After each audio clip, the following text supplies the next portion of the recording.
hold space for your darkness, a first responder mental health podcast hosted by me, Erin Jane, where we have conversations about what it's like to perform a first responder role and the mental health challenges that can accompany it.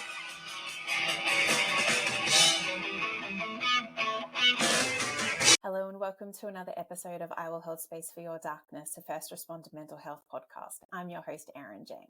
And today I am joined by the lovely Doug White. Doug is a United States Air Force veteran. He has had an extensive career in law enforcement, spending 25 years at a large and busy agency in Florida, retiring in July of 2023. He's an outspoken advocate for the mental health and wellness of the first responder and veteran community, as well as suicide prevention, after experiencing some of his own challenges throughout the course of his career, which has led Doug to write a book and becoming a published author called Hiding in Plain Sight, which I have in my hot little hand if you happen to be watching right now. So it's Hiding in Plain Sight, the truth about trauma, service, and the way forward, which truly is, because I am in the process of reading it currently. It's an authentic, raw, and beautifully written memoir, which shares some harrowing experiences in an effort to share his own lessons learned, and focusing on resilience and the love that helped him survive and post-traumatic growth. Doug's also the podcast host of Tell This Story, where he has conversations with fellow first responders and veterans, with a focus on empowering those in the same community that thriving is possible and not just surviving. So with that resume, I will say good day to Doug. Good day. How are you today? I'm good, thank you. Thank you for joining us. My good day is not as nice as yours, but that's right. That's all right. That's all right. Points for effort. So obviously a very expansive resume there, Doug, and I'm looking forward to speaking about a lot of different topics with you. But I guess I'd sort of like to bring you back, and like I mentioned at the top, you are a United States Air Force veteran. What can you tell us about your service in that capacity? Well, I enlisted in 1993, went into the Air Force as a security specialist. There were several things that I wanted to do, and I'm sure you've already passed that part in the book that, the space shuttle paratrooper and all the wonderful high-speed, wonderful things that young men want to do. Exactly. But I went security forces. It was security police, which is basically the Air Force's version of military police. But we also have a force protection side of that in addition to law enforcement. And I was on the force protection side. I knew that when I got out of the Air Force, if I did decide not to make it a career, that I needed something that would transfer into the civilian community. And law enforcement seemed to be the natural fit for me. So I served my initial 4 years on active duty in the Pacific Northwest. I did not rust despite 9 months of rain for 4 years. Got off of active duty and came back here to Tampa, Florida. And I went to work for the sheriff's office. That was, plan A. And it was a half of a plan. It was get home, work for the sheriff's office. And my military time continued while I was seeking employment with the sheriff's office. I went to an active reserve Air Force unit up in the Panhandle, and was lucky enough to come back down here to Tampa to Headquarters Special Operations Command, where I served just over 10 years.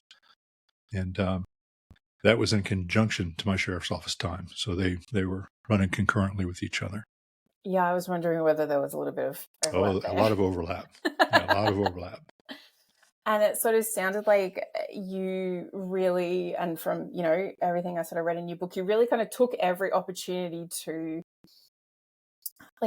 not better yourself because you needed to be better, but it just kind of sounded like you were just hungry for knowledge and whatever capacity that you could get it, as well as how you could implement it into your service in, no matter the capacity, whether it was in the Air Force or in your policing career. Yes, I had a problem with overcommitting.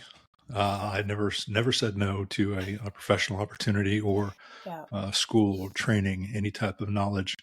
I was hungry, just trying to get as much as I could and be as useful as I could. Yeah. and that really sort of, obviously came through in the parts of your book that I've read.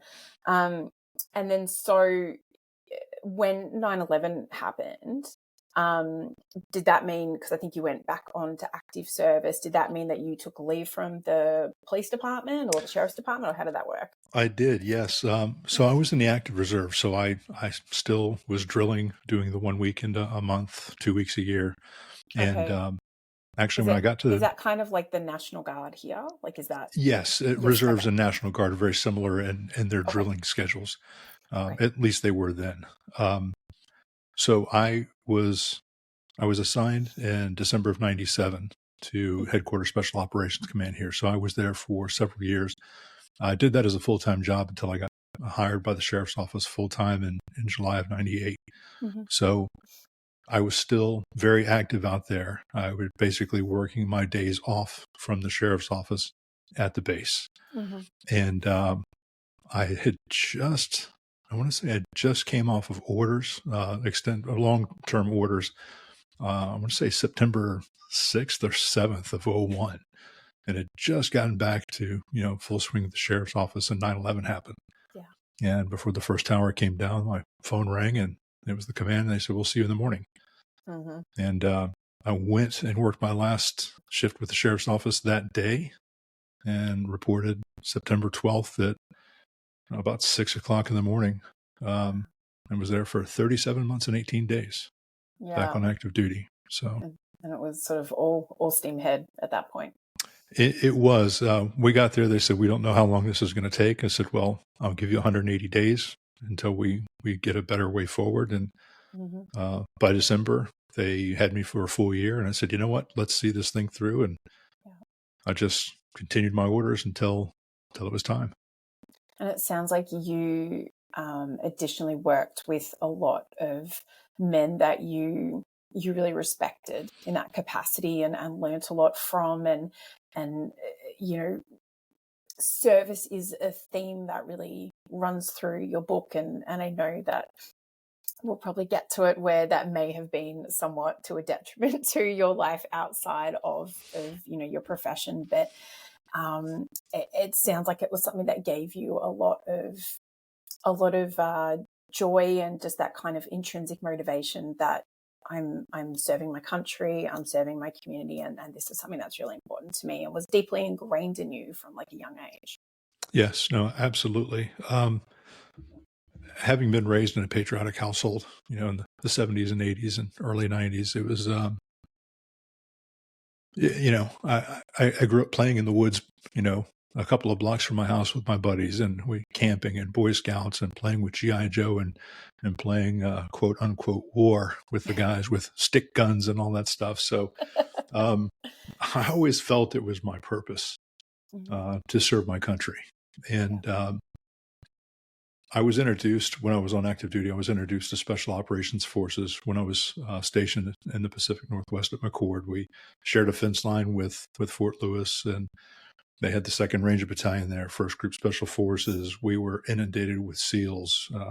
We had Air Force Special Operations there, co-assigned or co-located there at McCord. And it was always something that I was drawn to. And I couldn't do it myself because I had no depth perception at night. So although I was fully qualified, I can't land planes at night. So my special operations in the Air Force career was cut short. And as you know from the book, but being assigned to headquarters, Special Operations Command, was an opportunity for me, especially during that time, to be associated with the greatest men and women who have ever served in those capacities. Mm-hmm. My leadership journey was, it didn't start there, but it was honed there. Yeah. And having the opportunity just to be assigned with the personalities I was assigned with and learn from, Mm-hmm. and being mentored by those folks, it was the greatest professional honor of my life. Yeah, sounds like it. And really, honorable service too. And so then what was the transition like? Obviously, you'd obviously been with the sheriff's office previously, but what was that transition like after sort of go for that 37 months, I think you said it was? Mm-hmm. What was the transition like back to kind of that more of a law enforcement role? That was very weird for me. Coming back, the team that I was on and the people that I worked with, and to be very clear for your listeners, I was not a special operator. I was an Air Force cop who knew how to speak the language, and I knew how to do protection for individuals. But 90% of our team was made up of special operators. And because of that, the trust and the skill are at a whole different level. Yeah. Your rank has nothing to do with anything except what you get paid on the 1st and the 15th of the month. That had nothing to do with what your job was or what your capacity to complete tasks was. So you were relied on your skills. It was usually a first name basis. And if you were in charge of this section of the mission or whatever it was you were doing, then you're the boss for that section. So having professionals like that in a military organization, but with the understanding that that you're a grown up and you're being trusted to do grown up things, and there's no checking, to go back to a paramilitary organization where you're just the new guy coming back. Yeah. That was weird. I actually have a running joke. It's a 20-year running joke with one of the guys. He was new and got there while I was gone. So when I came back, he meets me on patrol, and he asked me how I'm enjoying being, out on the road by myself without my field training officer. And, granted, I only had, 2.5 years in patrol before I left. I had, 10 years of lifetime experience under me by that point. So I said, it's great. And, we get on the first call and he sees, over my name tag, all the medals and stuff that I had from the sheriff's office before I left. And so, he's called me new guy. We have a running joke and have had for 20 years. But shifting gears, being an unknown to most of the people there, but the supervisors knowing me before I left and what I was doing, we would get on scene and, they would get on the radio and just say, Doug, I need you to do this, this, and this. And I was quite the enigma. Nobody knew what to think of me except for the supervisors until they started realizing in the stories. But it was a weird transition. On the professional side, that was the funny thing, but the personal side, having left feeling that I did not fulfill my purpose.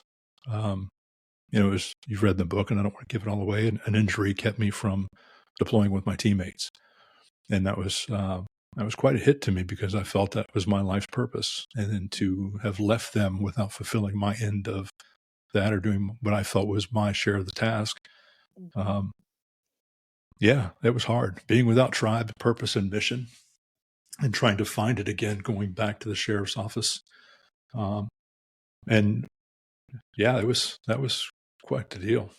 Quite the deal. It took a long time to unravel that. Yeah, understandably so. And where were you sort of in like a personal sense? Like, I believe that you were married by this point. Did you have children by that stage too? No, we were 8 months pregnant. And I say we in the corporate we, I wasn't, my wife was. 8 months pregnant with our first. Don't be that guy. No. 8 months pregnant with our first. And she was born a month after I got back to the sheriff's office. So being back for a month, getting my feet wet again and getting my legs stable, then going out for an extended baby leave. It was nice to take that time with the family. It was getting back that whole transition itself, now new parent. And it's a lot. It's a lot. And I think, and we may get into this later, but I think what we lose sight of is when we are those ages, 18 to say we do 30 or 40 years in one of these disciplines, every big thing in our life is going to happen during that time.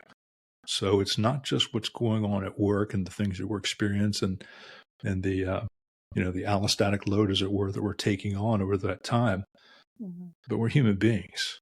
We're partners, we're spouses, husbands, wives, brothers, sons, moms and dads. So all of those big things are going on in addition to the world that our coworkers see. So, I think we lose a lot of sight of that. I know I did for a while personally. But. Yeah, absolutely. And I think it is incredibly common too. And we probably will address that a little bit later.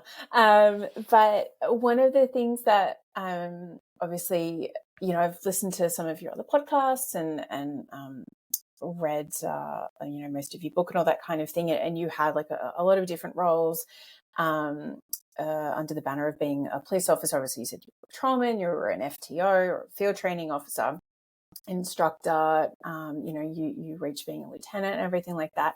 But the one that I am a little bit intrigued about is the certified bomb technician, because I don't think I've actually ever interviewed anyone who went down that path.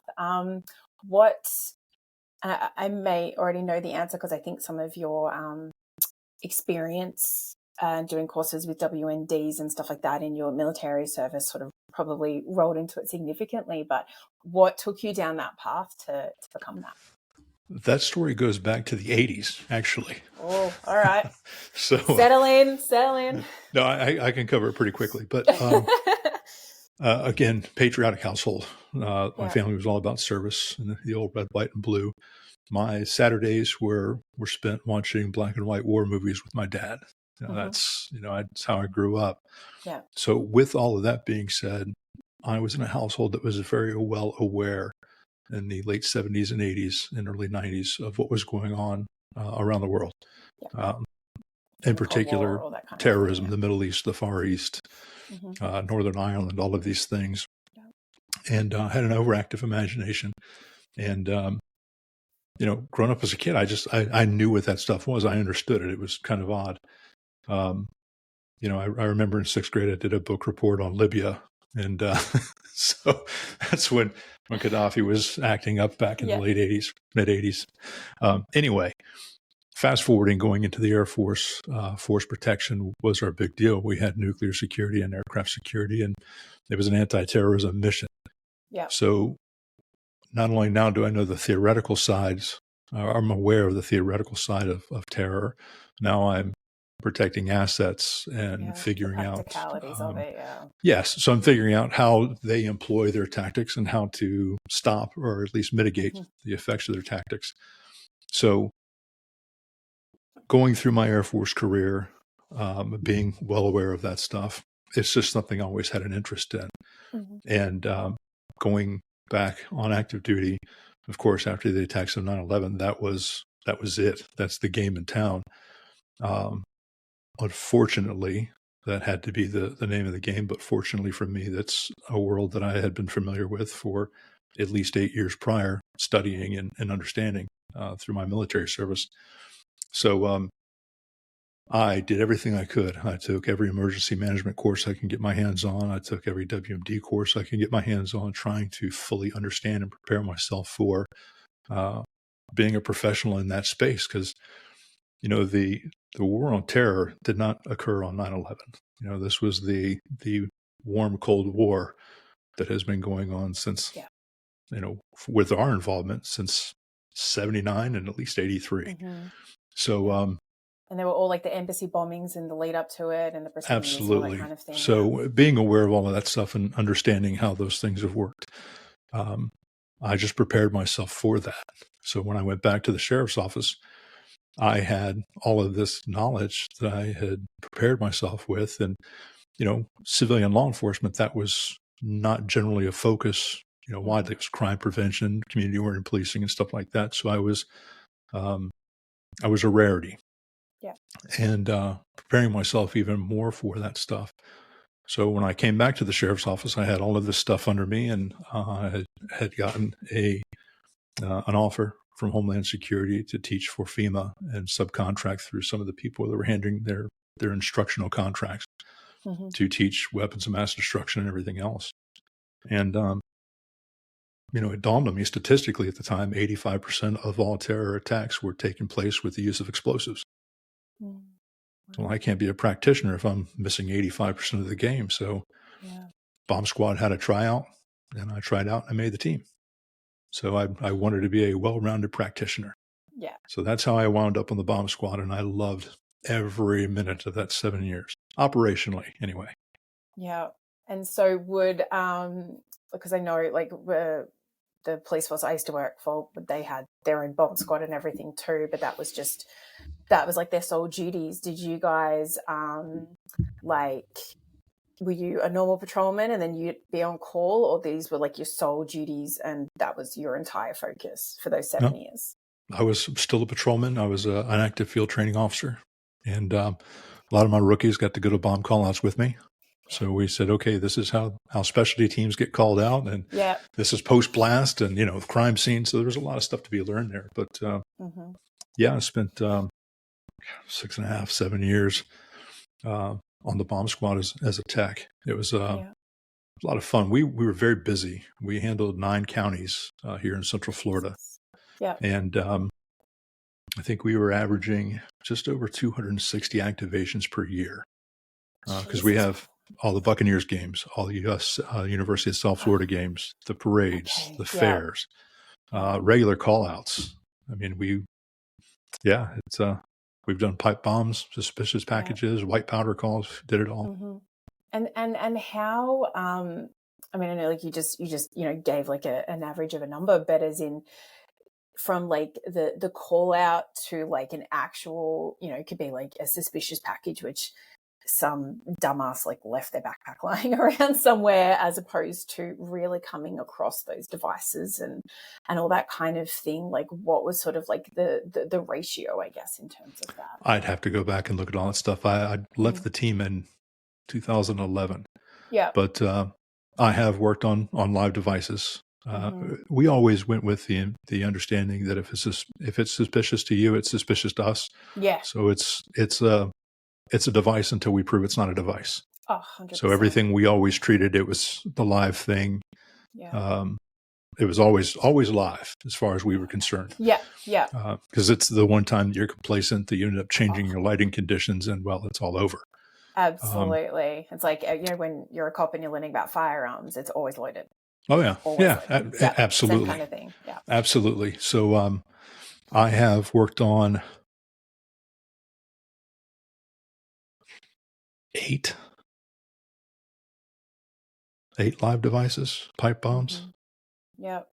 Yeah, there's been several calls where like, oh, look, that's a pipe bomb. Oh, that's a for real one. Yeah. So yeah, there have been several, and we've had post-blast investigations and all that stuff. But large car bombings like you see in some of the larger metropolitan areas, no, we've not had that. But we've gone to places where like people were making suppressors for firearms, and there were enough things there, enough energetic materials to make devices.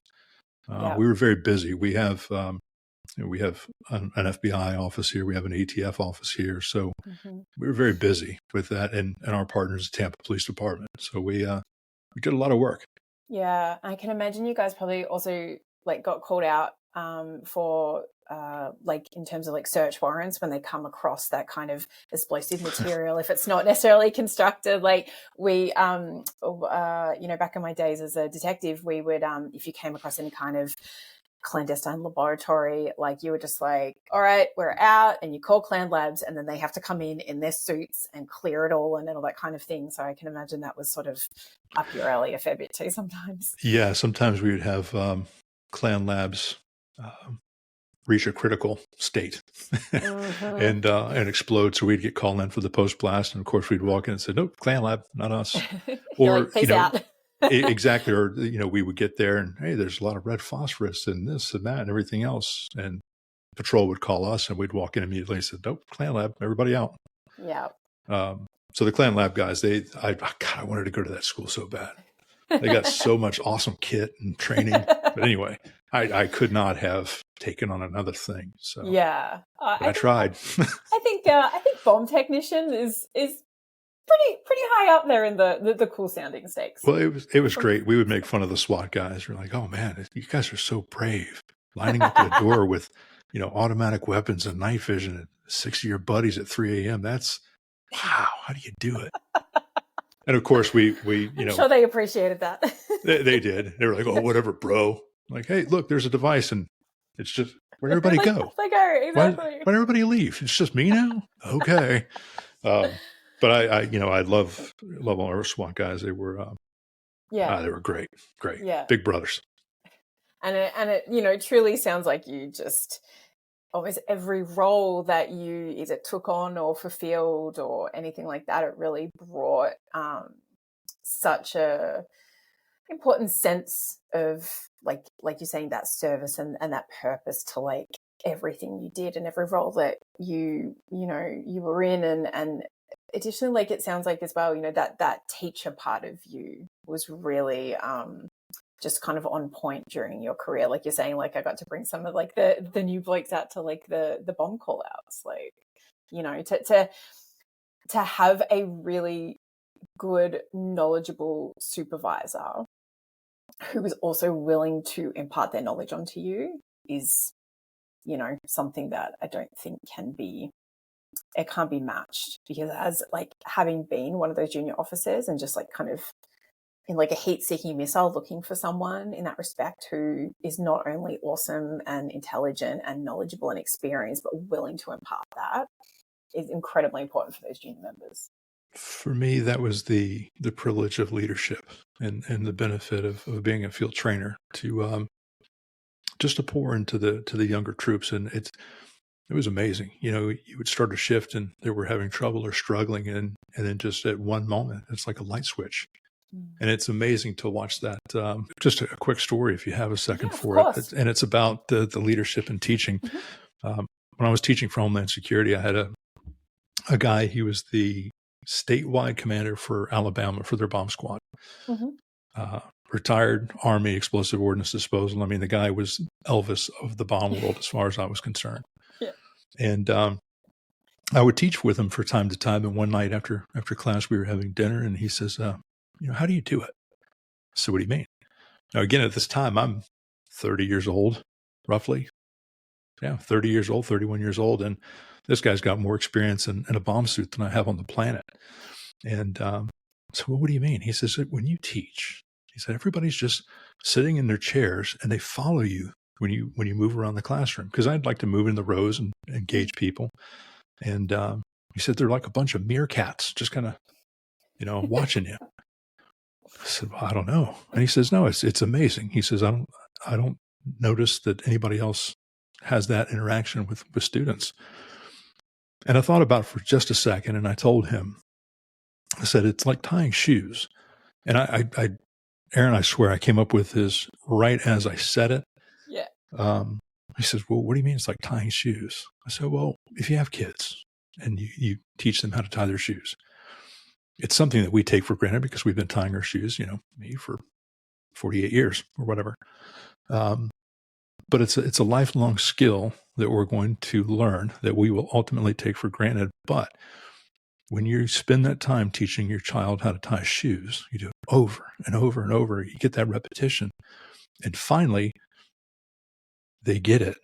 Yeah. And they tie their shoes. You've spent a lot of quality time with them teaching how to do that. They've enjoyed the time.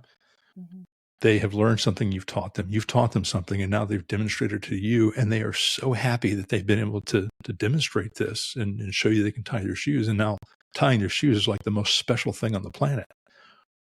Well, if you have the opportunity to witness magic like that, or you have the skill to be able to teach someone how to tie shoes, and why would you ever, ever, ever miss that opportunity? Shame on you. Or take it for granted. Exactly. And he was like, wow, I was like, yeah, that was pretty deep. Wow. Who would have thought the word right out of my mouth. Yeah. I mean, I was a kid myself. How am I coming up with that thought over a spaghetti dinner? But it really was. And I think for me, when I was in leadership positions and teaching, to be able to see that switch, it was such a gift. It really was. That, to me, that's one of the privileges of leadership.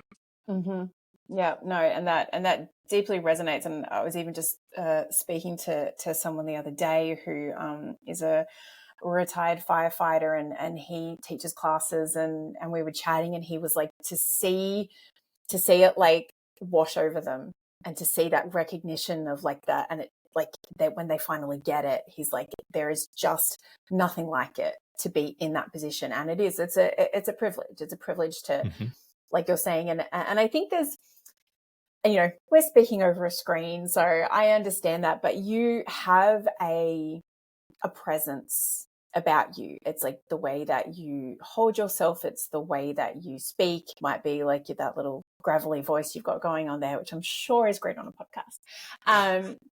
There is, it's engaging. You know what I mean? Like it's so, I think it's on top of the knowledge and the skills that you're wanting to impart. When it's not being delivered by the right method, it can get lost. But when you're combining your skill set as well as not an arrogant presence, but like a commanding presence and a confident presence, like that is kind of sometimes like the right chemistry or the right makeup to be able to, pass it along in the right way. That and passion and excitement. I would get very, very excited. And, I've developed 80-hour courses, and I'll get 2 and 3 slides ahead, or, start telling a story. I said, guys, I'm supposed to tell you this in 2 hours, but I got to tell you now. And, you get the critiques back at the end of these courses, and just, you see that, this is the best class ever. And just, so knowledgeable. And, if you tell somebody 2 + 2 = 5, but you're passionate about it, you're like, oh man, I need to look into that. Let me take a note. 2 and 2 is 5 now. Because I believe it. Doug believes it. I believe it. It's great. All these graphics, and if you can do that, and there's so much power and so much responsibility that goes along with that. You're teaching people in the the first responder and the military professions. You're teaching skill sets to kids that these skills, one, are hard learned lessons. But it's something that they can carry throughout their careers, and they'll pass on to other people. And, to think that I'd have a legacy is kind of ridiculous and, a little bit arrogant, I would think. But, I remember being a supervisor, reading reports and getting the reports. I'm like, who wrote this report? And then I'll wait a second. Okay. I taught this person who taught this person who taught this person who now taught. I'm reading, my 5th generation recruits reports, and it's as if I wrote it myself. I'm like, man, this is just, it's incredible. So to see, to get echoes like that, it's really, really cool. Yeah, it would be. And as well, sometimes you're in the position where you're teaching people things that one day might end up saving their life. And there is a lot of heaviness involved in that. But when you are seeing it pass down the lines, I think it means that you're doing something right. Yeah. Not for nothing. Well, and if you're, depending on where you're at in the book, if you read the vignette, we went to work, the shootout. Every training theory that I had been validated in that one event. So yeah, it's good. If you have the capacity to be an instructor or to lead, you have to do it. Yeah. And not everyone can. No, not everybody should. That's probably a better way to go about it. A better way to phrase it. Like, you can be anything you want. No, I think neurosurgeon is something you should probably leave on the shelf. Yeah, not everyone gets a trophy. Yeah. And look, you have had, such a vast career and vast experience, both in the military and in the police force. And I take no joy in, condensing it down to what have we been going for, like just over sort of 30 minutes now, because it is incredibly important. But I also, don't want to take away from the things that you share in the book and be a spoiler in regards to that. So I do want to sort of move on a little bit in regards to some of like the mental health aspects of your career. Whilst giving respect to everything that we've left alone in the book for everyone to read at a later date. What was your knowledge in terms of the, I guess, like potential effects that, the roles that you perform could have on your mental health, sort of like prior to, say, like 2019? What sort of like education was there? What kind of programs were there? Was there anything that you were like, well, this is probably something I should be aware of? Nothing. And if there were, I completely missed it. I was busy. Drive on. I knew that I was having issues here and there. Personal relationships, sleeping, physical stuff, pain, just, cost of doing business type deal. I really didn't put any of that stuff together. I knew there was something. I didn't know what. I never, then to me, and I think to a large degree, well, a smaller degree now, but then to a large degree, post-traumatic stress disorder had the disorder. There's something wrong with you. You weren't tough enough to stave it off, or you didn't know well enough to toughen up, to ruck up, to drive on, all of the things, that people of my generation and older than me have always said, that sort of cultural stigma. Yeah. Exactly. That old boys don't cry type deal, drive on. And, I just think I started wearing thin, and I did not identify the problems I was having until it was too late. Yeah. It's seasonal affective disorder, or seasonal. Yeah, no, that's right. Seasonal affective disorder. Seasonal affective disorder. Oh, it's Christmas time, so I'm getting upset. But wait a second, mine was coming in June and July, and had been for years. Yeah. Like, why is this? Why am I upset during summertime? Just because it's 100% humidity? No, that can't be it. So I was not aware of all of the things. I never, a lot of the stories that are in the book, I never put words to until I was journaling after I retired, and it was all there. These are things that I didn't even peel into when I started seeking counseling. So, as far as I was concerned, it was a disorder, and that was something that people got who weren't strong enough to see their way through. And, knowing what I know now and having experienced what I experienced, wow, I could not have been more wrong or more unaware of self or anyone else. Even though I had been saying for years to that point to my my platoons and my squads, it's okay not to be okay, and having these conversations like, hey, something comes up, you have an issue with something, come to me, come to one of your supervisors, come to a peer, something, talk to somebody.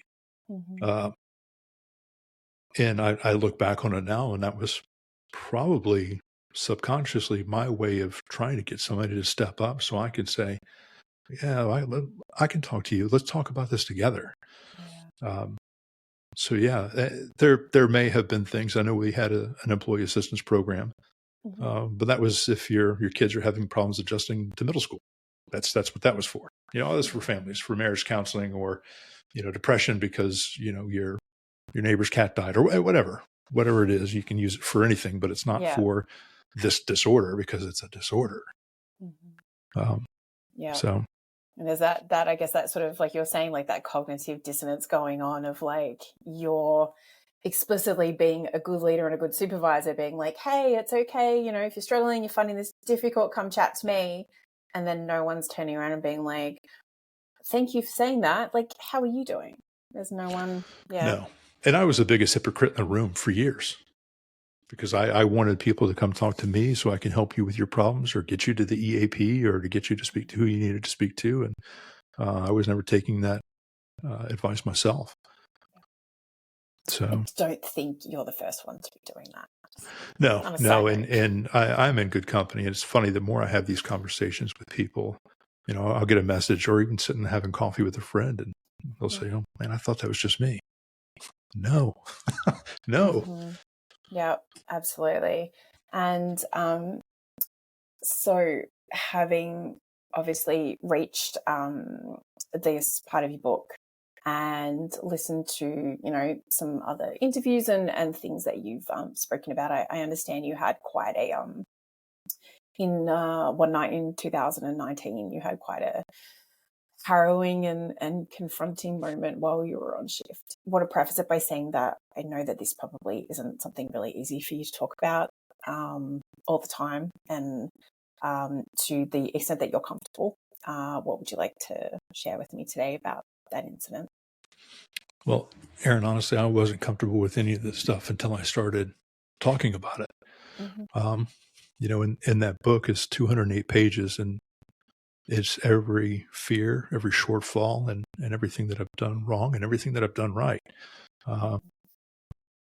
So to this point, I didn't say this out loud to anyone outside of my wife until June of this year. And I stood in a room of probably 100 people, and there were deputies in there. There was a sheriff from Central Florida there, and family members. And it was a PTSD awareness breakfast for a veterans charity. And I got up and told my story. And the story is that in the section of the book called The Break, there was a time in late 2019, roughly from April to October, that I was dark, very dark. I had been having, all the physiological and emotional signs and symptoms of post-traumatic stress injuries, all of it. The anxiety, depression, hypervigilance. Well, hypervigilance is something that's always been there and is still, there are shadows of it still. But I was having anxiety and panic attacks. Yes, there's a difference. I found out rapidly the difference between the two. I was having those on order of 3 and 4 a week for about 6 months. I was not sleeping. The sleep that I was getting was an hour to 2 hours, maybe 3 hours a day, for 6 months, days on and days off. If I was asleep, I wouldn't have a dream. I would have nightmares. Sleep apnea was a huge thing for me, which was weird. And again, these are all things that I found out and figured out after the break. I had convinced myself that I was not worthy of love. I was unlovable. I was a loser. I couldn't keep myself together. And everything was falling apart. Again, I was high drive. I was high functioning. No one professionally knew what was going on. I tried to speak about it a couple of times and even preface the conversation I had with my boss. I told him, I said, basically, I feel weak for even bringing this up. And I was self-deprecating in my attempt to ask for help. But fast forward without giving the whole the whole book away. October 19th of 2019, I was sitting behind a school, 3:00 in the morning, and hopeless. It was just dark. I didn't see any way forward. I didn't see any way out. For weeks on my days off, I would just sit in the house with all the blinds drawn, no TV or anything, just sitting there in a quiet, vacant room. There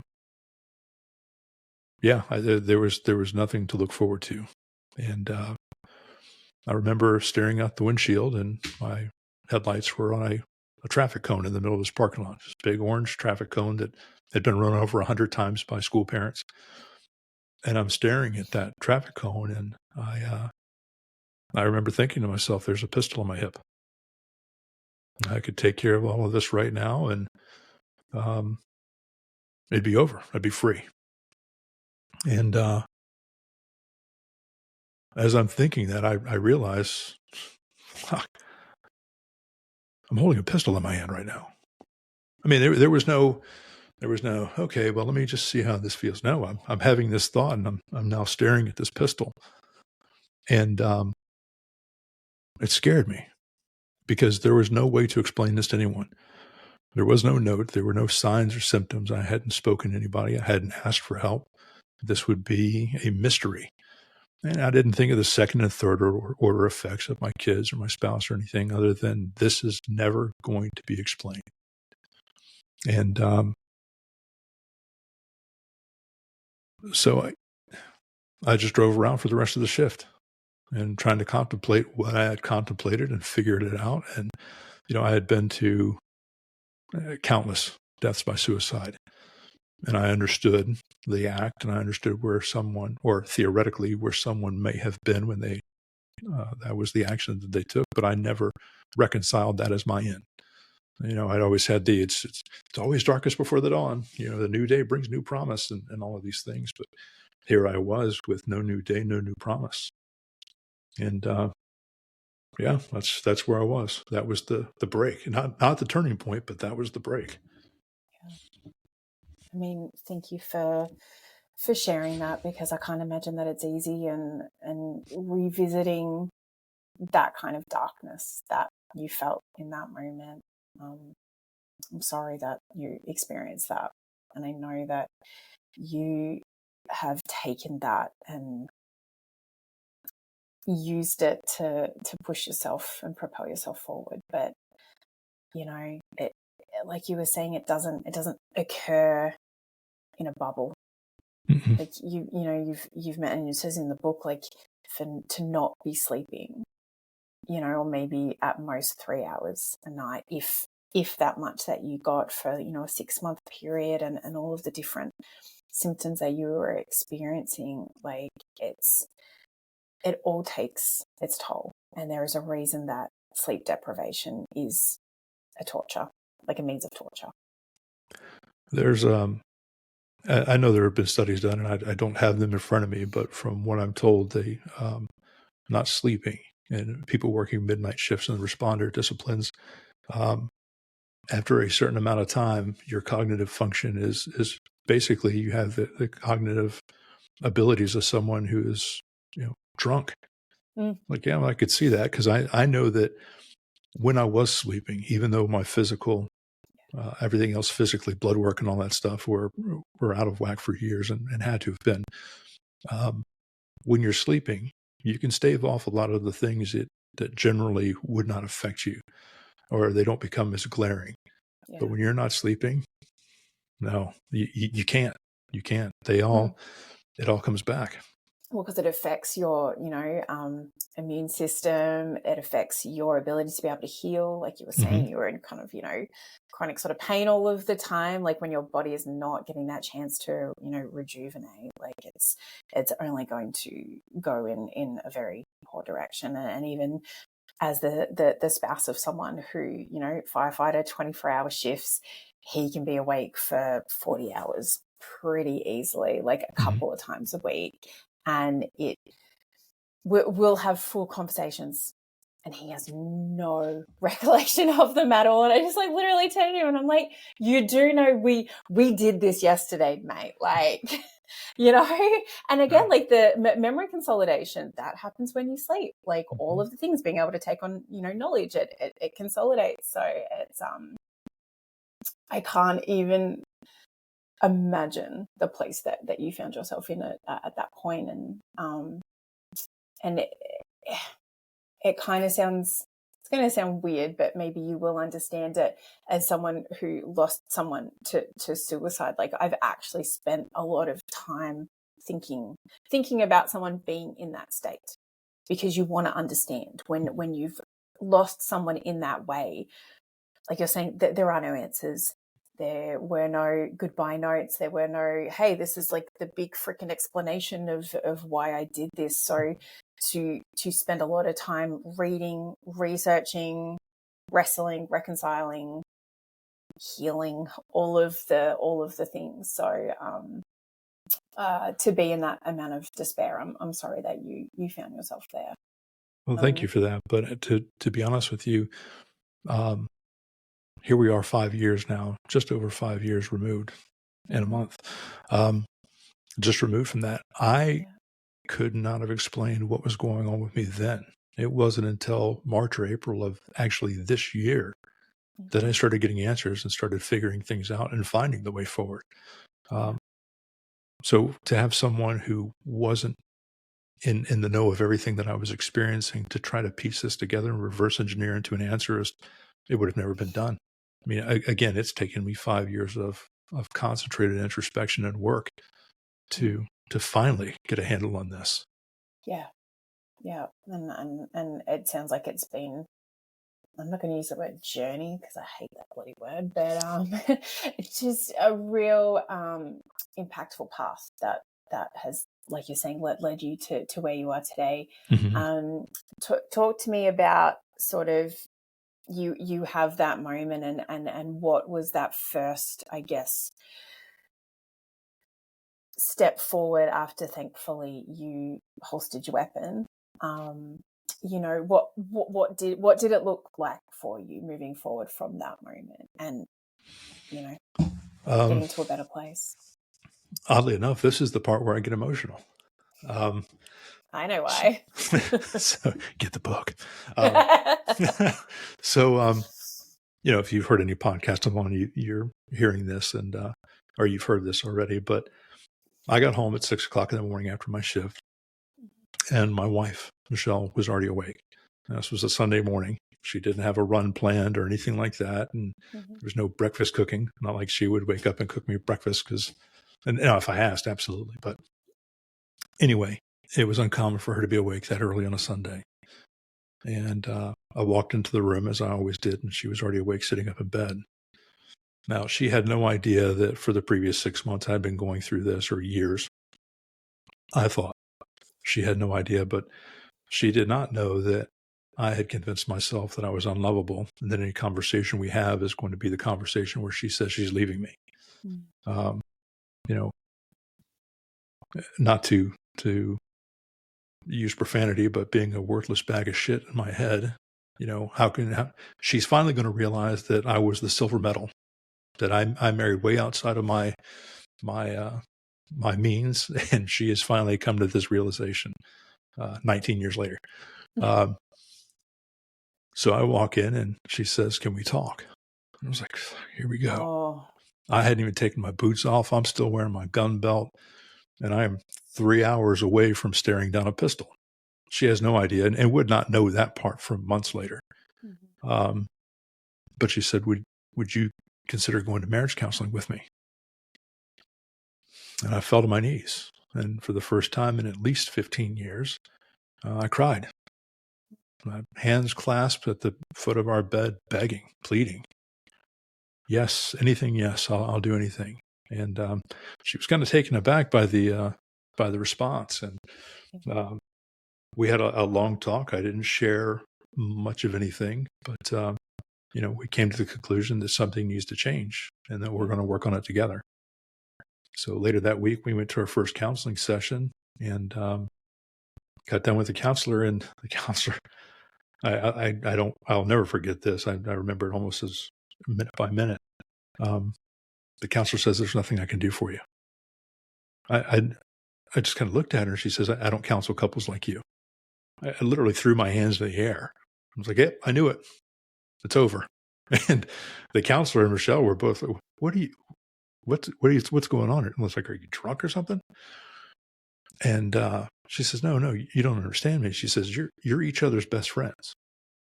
There's nothing wrong with your marriage. You could work on boundaries and communication. I can give you some books, but I'm not going to waste your time and money by counseling. I can, here's a pamphlet to read. And I couldn't understand why. I'm here with a professional. Why am I feeling this way? Why am I here? Why are we doing this? And the counselor asked me, she said, "Doug, let me ask you something. How are you sleeping?" And Michelle says, "He doesn't." "Your name's not Doug." She says, "I've spent every night that he's been home for the last 15 years watching him sleep." She says, "The most heartbreaking thing I've ever witnessed. He fights in his sleep. He cries in his sleep. He stops breathing. He gasps for air. He doesn't dream. And if he does, it's a nightmare." And here I am thinking to myself, prior to walking in here this entire hour, I'm thinking I'm sitting next to a woman who despises me, just to find out and have it revealed to me that she has spent quite literally the last 15 years paying attention to every breath that I take, waking and sleeping. I was really confused. And the counselor said, "Doug, what's your mood? Are you normally low? Are you high?" And Michelle says he's low. So, well, that's not true. She says, you don't find joy in anything. There's no joy in your life.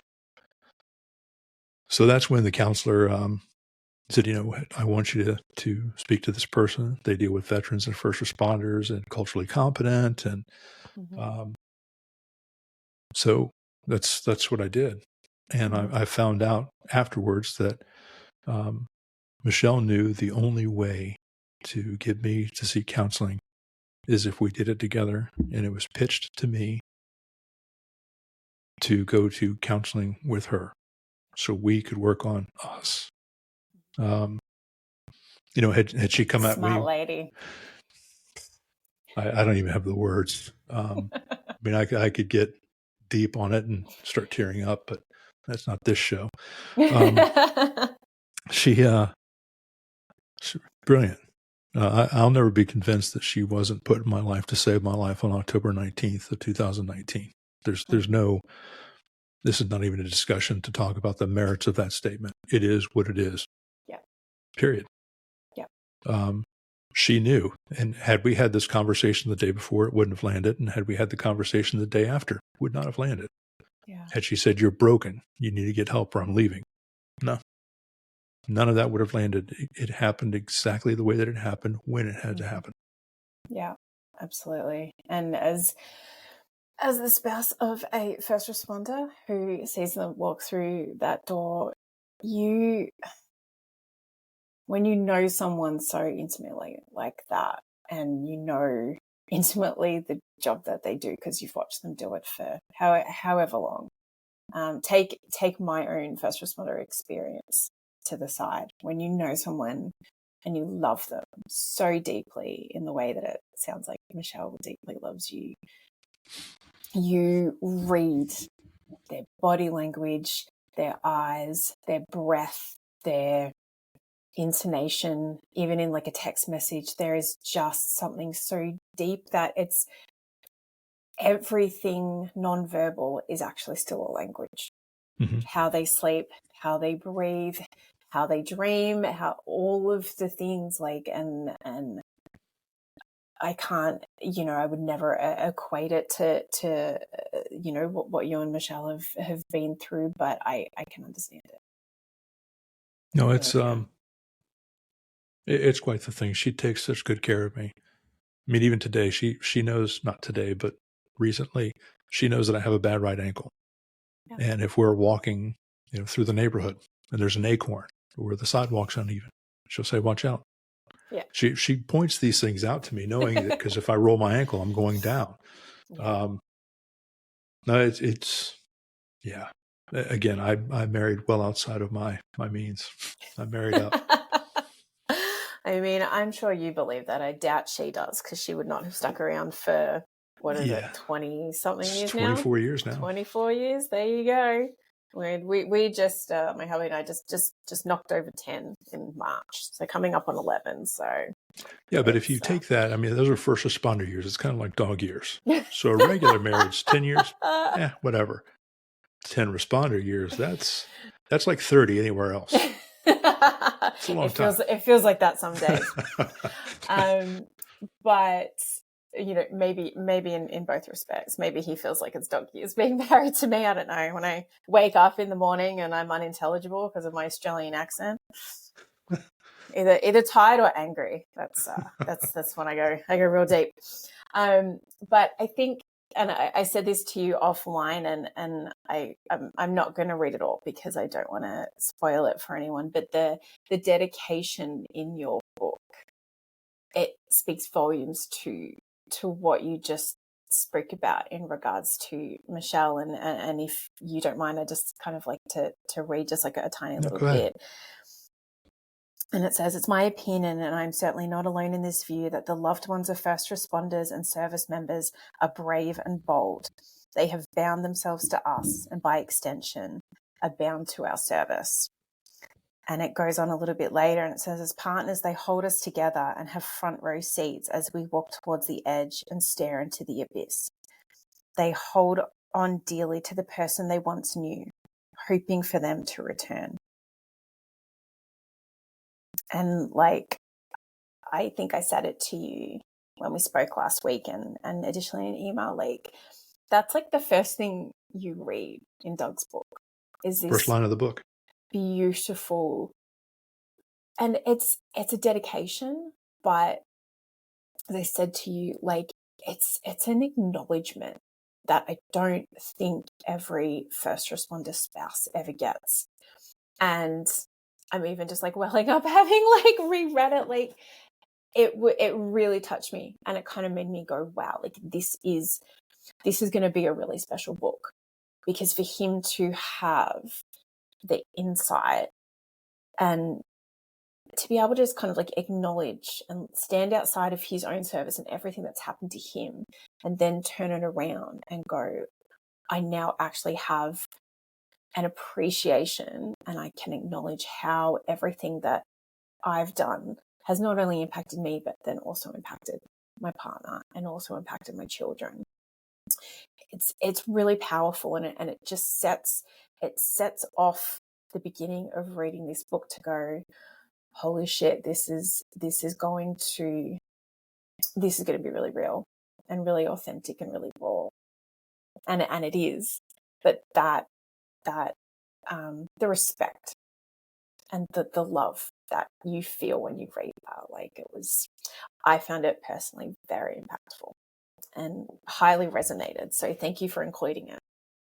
Yes, you're welcome. But my answer to that is, how do you pay tribute to someone who saved your life? I think that question's rhetorical. No, it is.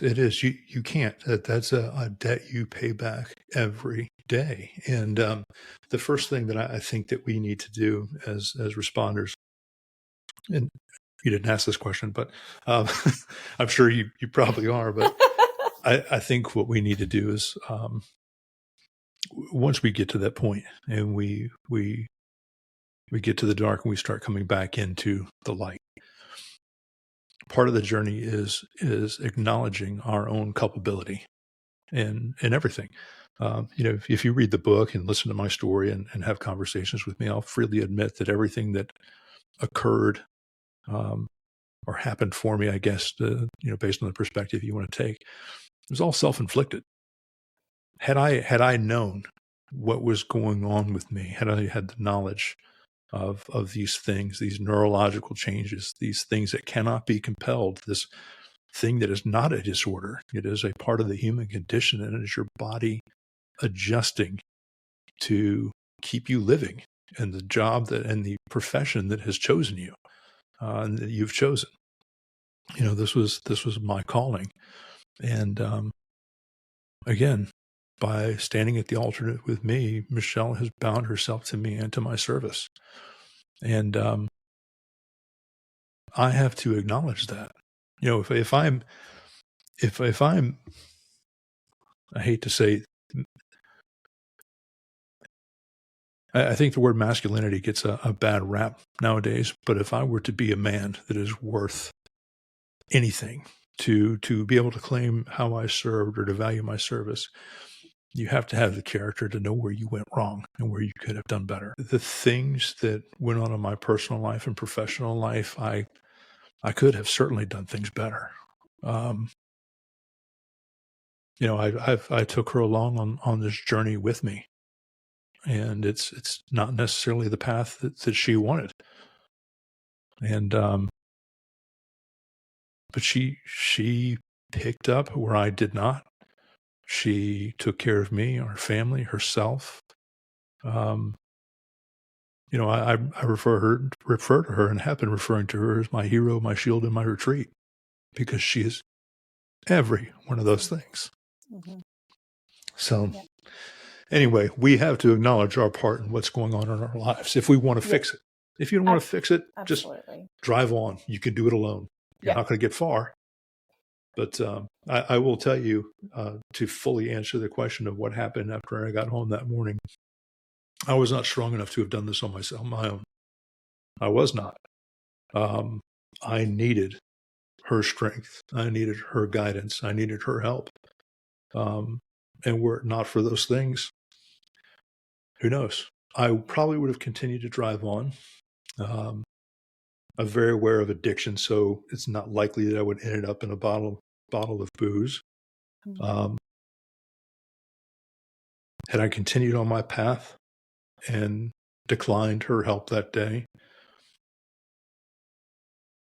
best case scenario, I would have been divorced years ago. Worst case scenario, I would have been dead years ago. There's no, after I think, what is it, page 116 or 125, something like that in the book. After that, it's nothing but blank pages. And that's as simple as my story gets. Yeah, because there's a lot of self-destructive paths that doesn't have to involve alcohol or drugs or anything like that. Like it's I've spoken to other guests about it. It's that kind of passive suicidality when we are in roles as first responders. It's the firefighter not masking up. It's the cop not, dismissing backup when they really freaking need it and putting themselves in those situations. Interview some of the deputies I used to work with and ask them how many times I asked for a backup, or how many times I got on the radio and asked them to hold the station. And when I did, they knew it was time to get down. So, I mean, it's just, that sounds kind of flippant and arrogant, but that was the case. How I'm speaking to you now that's what my voice sounds like on the radio during a traumatic or event or a cascading event. I didn't get excited. Yeah. I was always on point, always on the shield, always the first to the door. If there was a fight to be had, I was down. If I got a bomb call out, I told the dispatcher, wait 20 minutes before you call my number 2. That way I get there first. I get to be the guy in the suit. I'm running the call. Kicking doors in. The stuff that I did, and I scared the scary. And it was the persona that I had overinvested in, and, was it risk-taking behavior? Looking back on it now, I did some crazy stuff. So really dumb stuff. I mean, it was brute strength and gross negligence, a lot of it. And it just kind of worked out. Thankfully. Thankfully. And not to, I don't want to intrude on your family's private life, but I guess just kind of from your perspective, and we will sort of get into how it came about with you writing the book and everything, and how that has changed things for you. But I guess having the realization that you have now, and like we've just talked about, in your perhaps overinvestment in, which is a noble thing of wanting to serve, but at times it seems like it was to the detriment of your marriage and being a parent and all of that kind of thing. I guess, how have you marched forward without betraying any confidences with your children and with your wife in that respect, since you've kind of gone, oh shit, I think there are things that, I could have done a bit better? I had to, counseling with Michelle was one thing. Working on communication, trying to figure out what boundaries were professionally and personally. There were some professional issues that came up, and I'm not going to give away the book, but I enjoyed and valued my career until I didn't. Yeah. And, again, I wasn't strong enough to make some decisions for me. So the organization made a couple of decisions for me, which made it easier to separate from that persona. My relationship with Michelle is something now that it never was before, and it gets better every single day. Most couples will say, hey, can we schedule some time to talk? Or, hey, can we talk about this? Now it's just, okay, so, this was said, or, hey, I was thinking today. And there's no setup, and it's just, I give her all the information. She gives me all the information, and we decide what we're going to do with that. Yeah. There's a locus of control there. If you have all of the information, you get to decide how you're going to use that information to either help or to intervene or to process and provide feedback. Yeah. If you try to tailor the message or, curate, the inputs, yeah, you're feeding them your story. Yeah. and that's not fair to them. It doesn't give them a chance to add value, and you're not getting the value. You're creating your own echo chamber, and that's not healthy. It's been a 5-year process to move forward. I am mindful, or I try to be mindful every day of the places that I've fallen short in rebuilding the relationships with my kids. They have not read the book. I would like them to, in their own time. I mean, I was present professionally, and I was present physically, but I was never present in any moment that I lived in over that 25 to 30 years. So trying to be the person that I want to be and show up the best way that I can, it's not always easy. And it's going to be an ongoing thing. And that's the thing. Every day you have to work. I had somebody reference the Alcoholics Anonymous book, the Bible that they're given when they go to their meetings and all that stuff. And, my father's a recovering alcoholic, and he's been recovering since 1983. Hasn't had a drop to drink since then. But he takes his sobriety very seriously. Yeah. And he'll be the first one to tell you that once you're an alcoholic, you're always an alcoholic. You're just in recovery. And it's a conscious decision every day not to take a drink. Well, when you're working on yourself, I think that same analogy applies. Yeah. That every day is a conscious decision to do better, to be better, to be healthier. Pay attention to what you're letting into your life. Remembering who you were and having respect to the people around you, not to return to that. Yeah. Because I could easily shut back off and overreact at everything. And so that's the clearest answer I can give you, because I'm just the book that you have. I mean, it's been available for 14 days today. I was going to say it's only been a couple of weeks. This is the book represents the very beginning steps of my journey. What I figured out to the point where I started working, and I'm still working.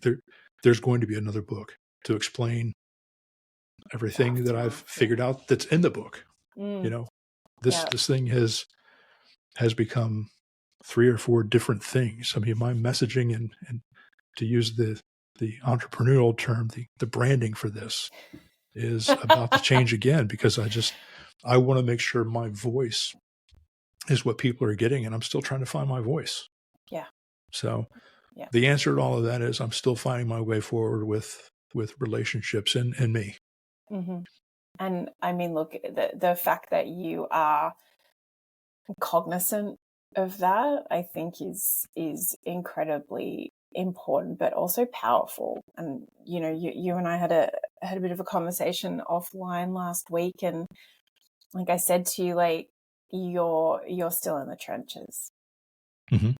And it's not a bad place to be, but like you said, you're still, it's not like, oh yeah, all this shit happened like 20 years ago, and as in your healing journey, and you're still like, every single day you're even like undergoing a new treatment program, which we will sort of talk about shortly. Like I think it is incredibly admirable that you are still in the trenches, but yet you are sharing it all with everyone in a really like beautiful and authentic way, because it's hard to put ourselves out there.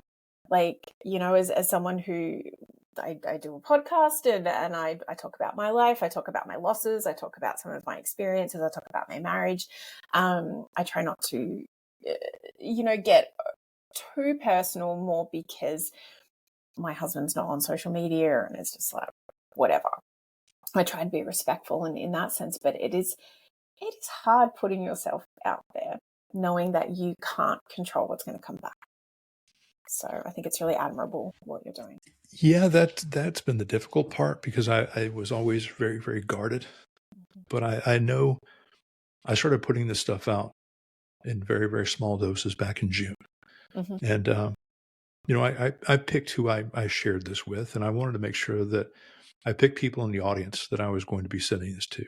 Yeah. And of course, Michelle read everything before it went anywhere. And she said, there's things in that book that we've never discussed. So there's things in there that I've never put words to. Yeah. So that speaks to the power of writing and journaling too for self-help. But in putting it out there, I sent it to people that were my old teammates at the command to see where it would land. And there were things that brought up conversations. We're like, bro, if we had talked about this 20 years ago, we never knew. Yeah. And some of the other guys were saying, yeah, we always knew. That's why we've been saying these things and doing this and telling you to get help and telling you about us getting help. And there are so many wonderful things that have come out of it. I mean, I was on a call last week with a guy who was on duty, like far northern U.S.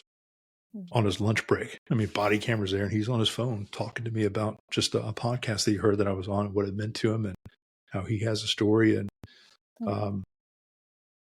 getting your feedback about the dedication. I've had neuroscientists, PhD, psychotherapists, tier 1 operators, cops, firefighters, dispatchers, all sending me wonderful stuff. And I've got one person who upset me, but I learned a valuable lesson that not everybody's going to receive the message, and not everybody's in a position to receive the message. Yeah.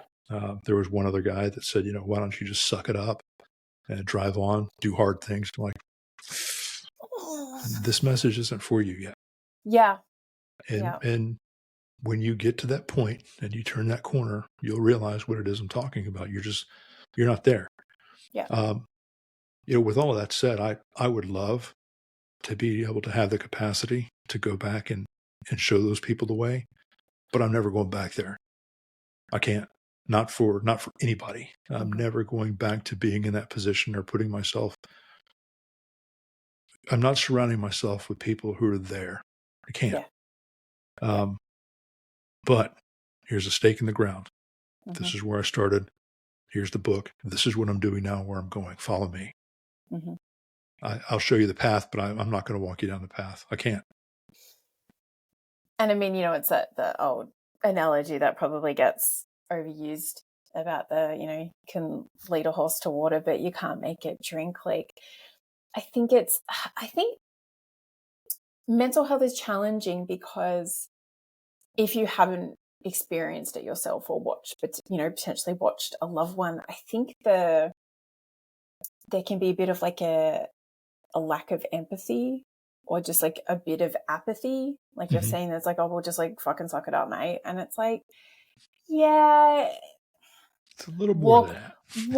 but it's that old thing of like, walk a mile in my shoes and then come back and talk to me, because I don't sit here and say that I understand your life or everything that you've experienced and gone through. So who are you to sort of, because you have this snapshot, which is pretty detailed and explicit and my truth, but you're still only getting a snapshot, and then I have the courage to at least put it out there and share it, and you're criticizing me for that. I can think of the words that I would tell that individual, but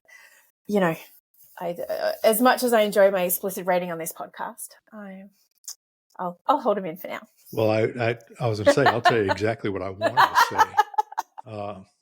I'll let you do it then, Doug. No, it's easy. I don't want to use all the cliches. You've never stood in the arena. What have you done with your life? And all of this other stuff. But anybody who knows me personally, and without the snapshots, who's been on calls with me, who's been in my life, and who has had actual conversations with me that aren't like this, they know my character. They know where I've been, and they don't doubt me for a second. Exactly. God, I don't want to go back to old Doug, but anything critical of me has never been said to my face. And I would have to think there's a reason for that. So take that for what it is. And if somebody does want to come to me and discuss it with me, I'm more than happy to. Actually, I take that back. There's a guy who's known me for years and years. We served together at the command, and we worked together at the sheriff's office. I saw him at the gym, and he told me, "I'm not a big fan of yours," and like stared at me like intently. Okay. And I was like, "All right, well, what is it do I need to apologize to you for? Is it this, this, or this?" I said, "Because it's any of those things, you need to stand in line, champ." And he's like, "Oh, so do you want to clarify that?" I said, "Yeah." And I clarified it. And he goes, "Man, I have a lot of respect for you." I said, "Dude, I have respect for you because nobody has ever come to me with that bullshit before." Yeah. So and it was, our friendship was minted because he had the character to bring it to me. Mm-hmm. Everybody's on their own journey, and I'm not going to be mad at somebody. I would love to say, hey, get fucked. You don't know anything. Yeah. But in fairness, I don't know where they're at. I Yeah. don't know what made them say that or why they thought they Yeah. could say that to me. But you know what? I'm in a different space now that if you're not receiving the message yet, that's good. Yeah. Because it means you haven't been there yet. And Yeah. I hope that you hear the message before you get there. I don't want anybody to be sitting behind a school with a pistol in their hand.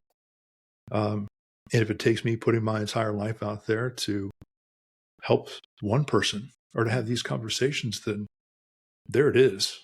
I have found that owning your story, all of it, and putting it out there makes you incredibly powerful. Mm-hmm. Just the level of ownership and Yeah. honesty. Yeah. If you want to hurt me, I've given you 208 pages of information. Twist it however you'd like it to be, but it's the truth.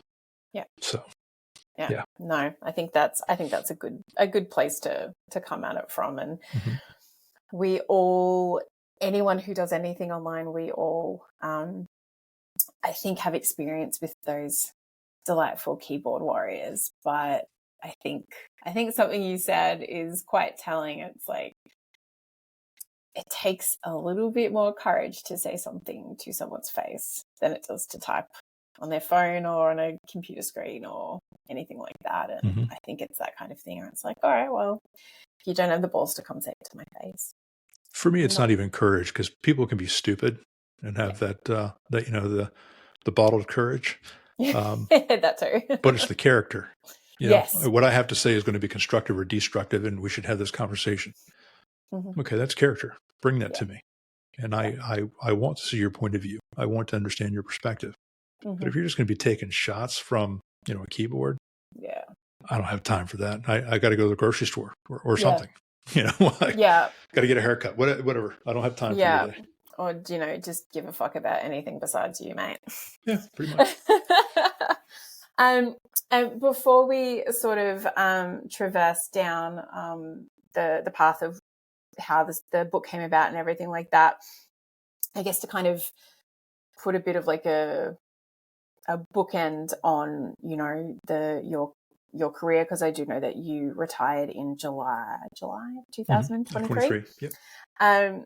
There's a part of your book, and it's a quote, and it's not by you, so I'm not stealing it.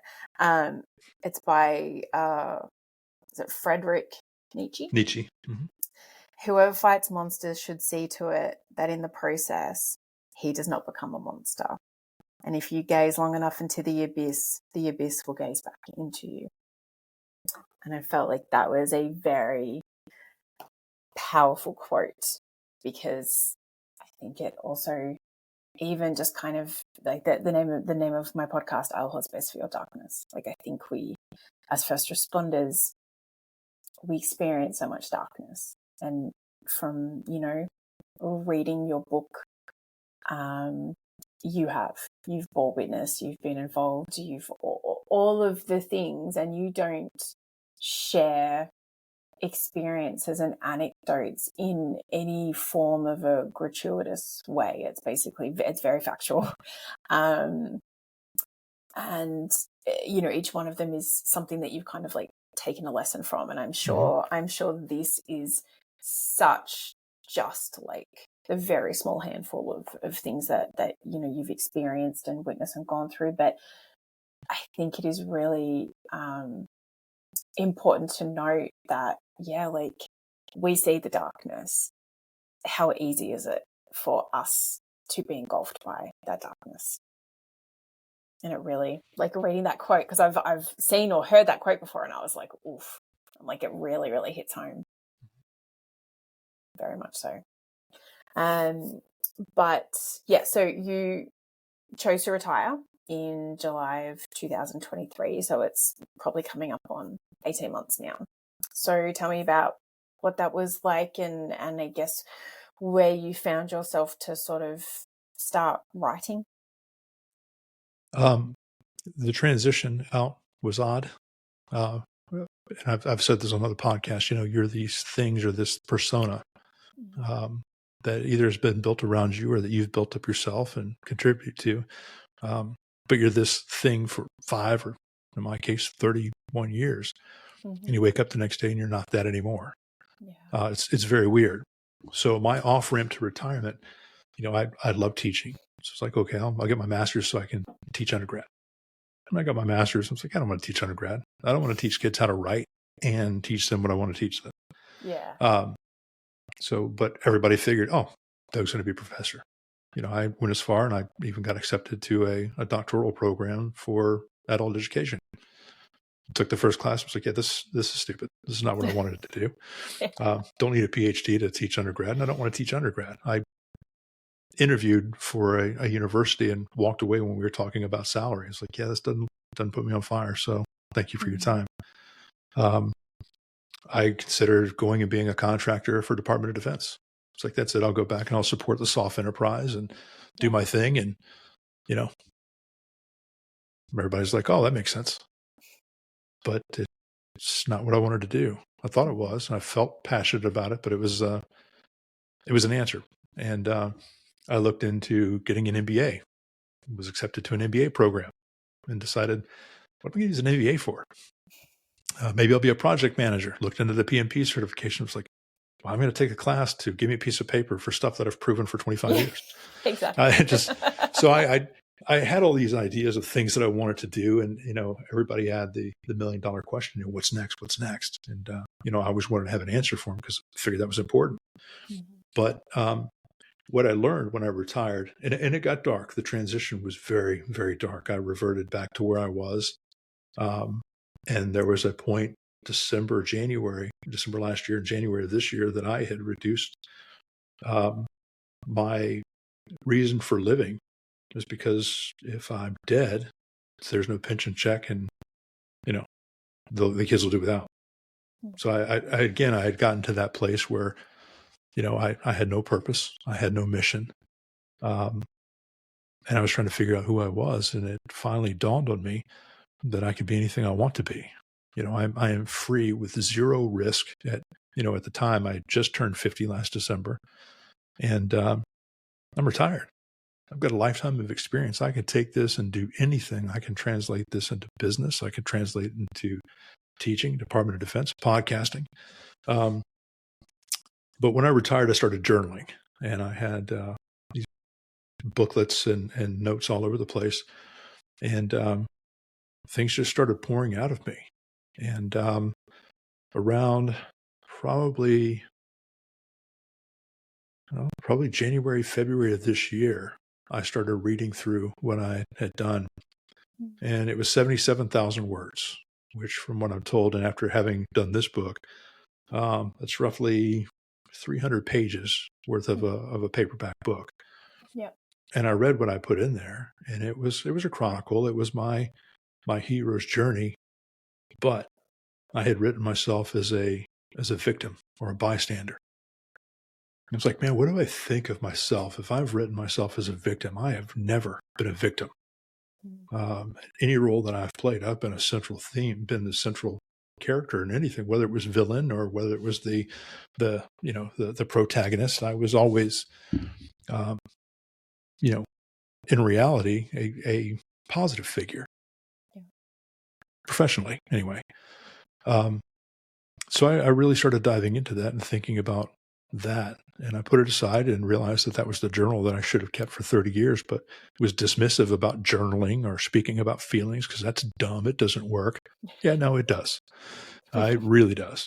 And so a lot of introspection, looking into those calls and the lessons learned and the things that I could have done better. And that draft is now, actually hiding in plain sight is completely different than that draft. It is what I figured out about myself and the story I started telling myself, the honest conversations from that draft, from that journal. Yeah. And it's owning, again, all my culpability. The stuff that I put in there. Yeah, if I was a douchebag during that event, I was a douchebag when I retold it in this book. There were things that I've learned that I could have done better. Yeah. And that's turned into hiding in plain sight. And it wasn't until July and August of this year that it really took shape and became what it is now.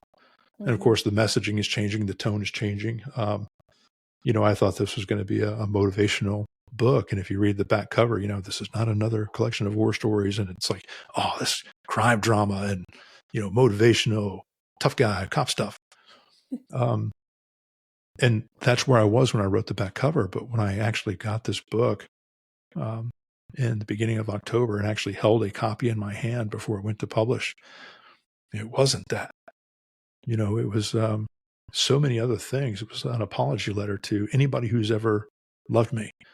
There was a love letter to myself, a love letter to Michelle, and and speaking to Rebecca Lynn on her podcast, the Proud Police Wife podcast.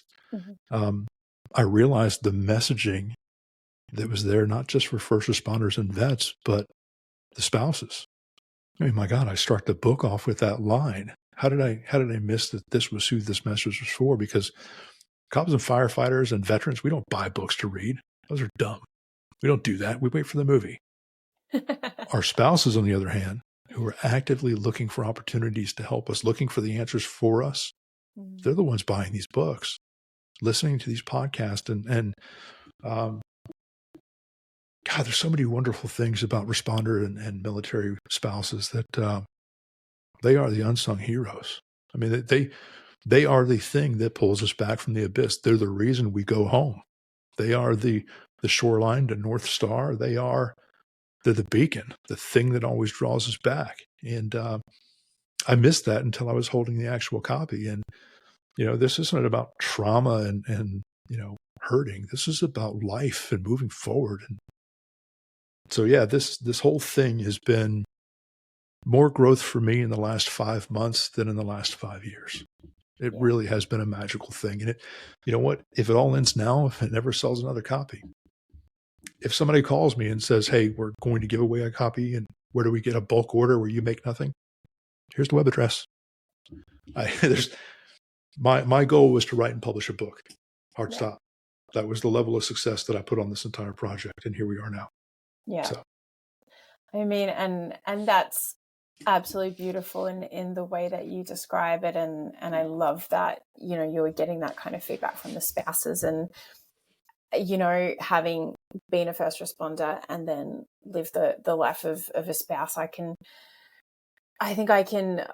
see it from a couple of different perspectives. And it is really heartwarming that you sort of can be an advocate for the spouses in that respect. And I think as well, from a spouse perspective, I think it would help a lot of spouses understand their partners too. So it's not only about advocating for them. I think it's also not like an instruction manual, but it's like, this is some of the shit that we see that I'm never, ever, ever going to come home and tell you about. Like my husband, we've been together for 11, married for 10 and a half years. And he openly says to me, because we chat, and he's like, I don't come home and tell you half the shit I say. I'm like, I know. I'm like, because you were doing this for however many years, like more than half of your career by the time I even came on the scene. So I don't expect you to change the way that you cope just because you're with me. I want to support you, and I hope that if you want to or you need to, you know that you can. That's really all that's important. He has his own coping skills and mechanisms, and I'm sure some are healthy and some are maladaptive, and he is his own person, and all I can do in the capacity of being his wife is to support him in the best way that I can, or the best way that he asked me to. So in that respect, being able to read your book, I think kind of just can give spouses like a little bit of a snapshot to go, okay, like this is why they don't come home and talk to us about it all the time, because they don't, and there is that old thing of like they don't want a bedness, or it's that old school notion of like you don't bring it home and all of the things. But equally, as a responder, and I'm sure you would be getting feedback in regards to this and the conversations you have on your podcast, like putting it out there makes people know that they're not alone, that experiencing suicidal ideation as a first responder is actually incredibly common.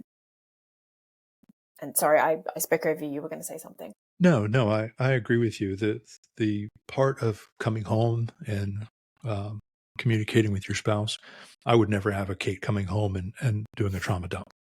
I would never advocate that. And you don't have to do that, but some type of communication. Hey, had a really rough day. Can I get like 20 minutes? Can I go for a walk? Or I'm going to go for a walk, or I'm going to hit the gym. Maladaptive. I'm going to hit the bar before I come home. Whoa, wait.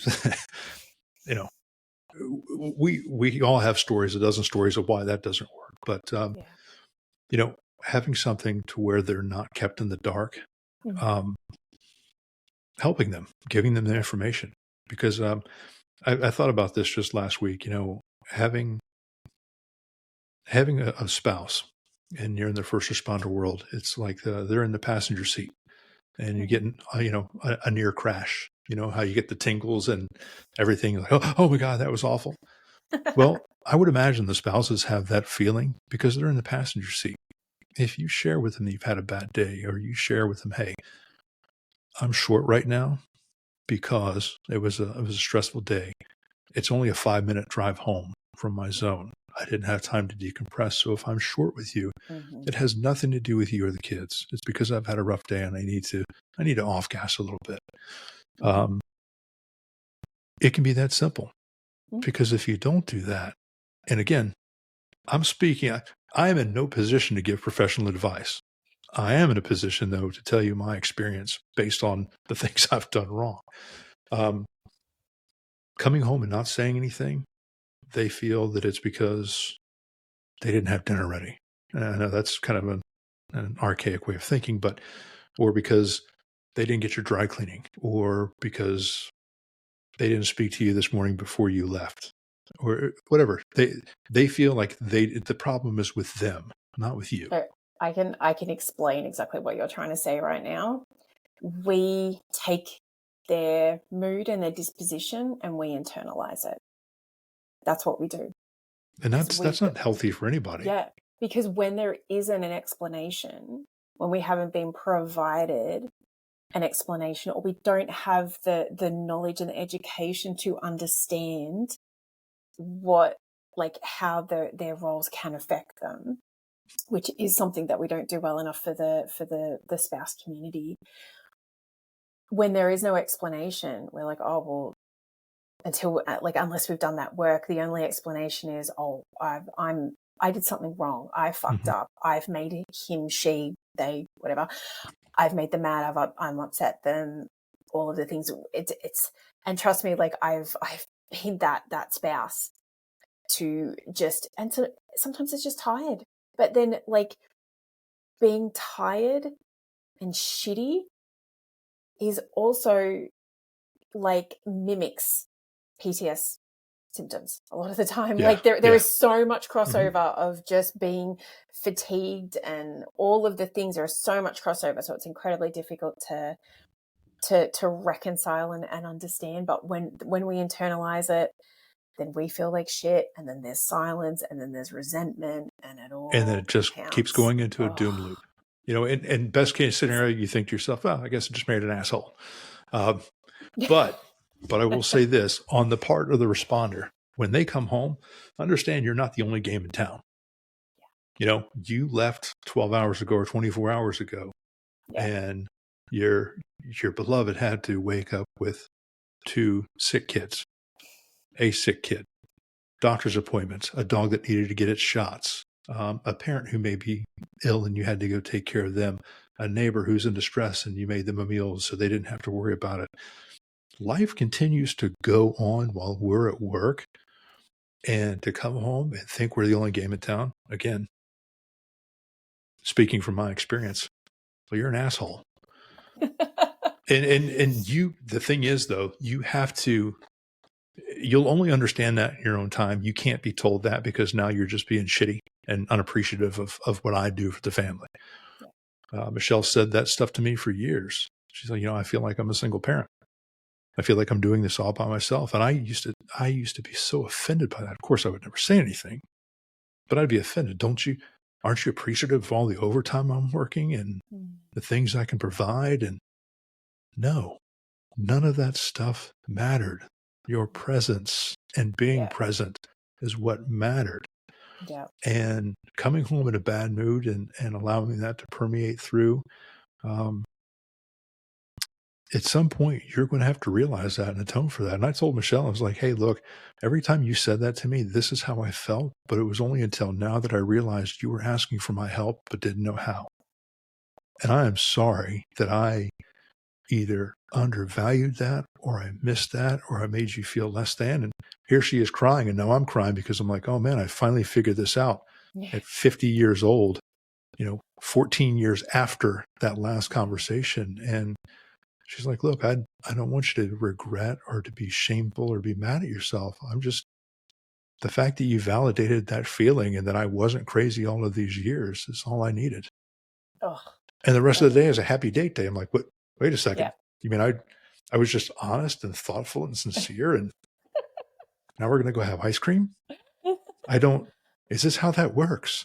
It's amazing what honest communication can do. So yeah, for the spouses, understand that we value your role, even though we don't see it yet. We will one day, and it may be a long wait. But to the responders, brothers and sisters, you're not the only game in town. Life is moving with or without you, and you need to understand that. Yeah. And sometimes it's harder than what it is that you dealt with that day. So anyway. A little compassion, a little empathy. Yeah, absolutely. And I think it is something that is incredibly common, and like you said it, and literally everything you just said could have been like a conversation that my husband and I have just had. It's like you have the conversation, and there's the words that you're speaking, and then there's the meaning and what you're seeking, what you're looking for underneath it. And if you're missing it and they're missing it, like you're not actually communicating effectively. And that's what needs to be happening for you guys to find that like healthy baseline where you know what I'm trying to get across, and I can understand what where you're coming from and what you're trying to get across. And that is individual to each individual couple. But figuring it out, like having come from a place where like we had to figure it out as we went along, life and marriage and our relationship is so much better when you do reach that point. And like, don't get me wrong, like, I will still call him out and tell him he's being an absolute dick sometimes, but sometimes he needs to hear it, and sometimes I need to hear it too. Like I'm not immune in this, but when you have the right and effective communication, it's definitely leads to the better outcomes, shall we say. Yes. Yeah. And so I know we've spoken a lot about the book, Hiding in Plain Sight. I got my delightful copy. Where can, and it's only been out for 2 weeks. So this is probably going to come out in like the next week or two. So we're probably going to be knocking into December. So great Christmas present, shall we say. Where can people find it, Doug? You can find it on just about anywhere. Apple Books, Books A Million, Target.com, Walmart. I would prefer, unless you're completely against Amazon, I would prefer people to go to Amazon and get it. Okay. Not because I make less money, I think. I don't even know how much I make off of a book. I know I will never make a mortgage payment off of the book sales. So that was kind of disheartening. Don't sell yourself what? short there, Doug. So I would prefer everybody go to Amazon because that's the big one that people go to. Those numbers drive and put it at the top of the list and the top of those categories. And I only want that for visibility. Yep. Get it wherever you want to get it from. It doesn't matter to me. Wherever you get it from, I would love for someone to leave a remark and a rating. Again, it's the numbers that are going to drive the visibility to get it to people. That's all I want. I want it in the hands of the people who need it. And I want them to read it because the message is clear. There is a way forward, and I mean we didn't even touch really the growth part of this, and I want people to get the book to see that. Because this book is a win. The story is a win. It's winning. Yeah. It wasn't easy, and we'll still go with our bad days, but yeah. Amazon.com, you can do it. Go to my website, DougWhiteOfficial.com. You can find me on any of the socials, links to the book there. Yep. It's all there. Yeah, I'll put all of your details in the show notes. And if anyone wants to get in contact with Doug for speaking engagements, all that kind of thing, you will have all of the information in the show notes. Probably one of the last things that I wanted to touch on with you, in that something that you've really just kind of been going through recently and in real time, is you've been undergoing a new treatment in regards to some of your either PTS or depression symptoms, and it's called ETMS, which, let me pull out my notes. So it's transcranial magnetic stimulation. And from what I understand, the treatment that you're receiving is quite a, not like specified, but like individualized treatment for your particular brain. Mm-hmm. So it's painless, it's non-invasive. It is used to stimulate the nerve cells in the brain to improve symptoms of things like depression, headaches, post-traumatic stress, mood control, all that kind of thing. So take it away with what you'd like to share about it, because I know this is something you're feeling very passionately about right now. I am. Trying to explain it. It was explained to me and said, "Oh, that makes sense," but trying to re-explain it. So brain waves, and neuropathways, neuroplasticity, all of the buzzwords that I've heard that I can't explain. There's plenty of stuff out there. Andrew Huberman speaks about it quite a bit. Okay. Mm-hmm. So from my understanding, the different brain waves function at specific frequencies. When you go to ETMS treatments, they do a baseline EEG and ask you a whole bunch of questions. They want to see where your brain waves are. Mm-hmm. They can see the results of TBIs, CTE, mm-hmm. Basically your lizard brain firing when you're in when you are in a hypervigilant state, and so first responders your amygdala. Yes, the amygdala. So in my experience, having been in that state for 30 years, and I've got several stories since I've retired to where I've been placed in those positions where, the fight or flight. For me, it was always fight or fight. But to be looking for a fight and there's none to be had, and realizing, oh my God, this was the state of my body for 30 years. And I'm like crumbling right now. I'm sweating. I'm cotton mouth. I feel like a bunny rabbit that's just been chased.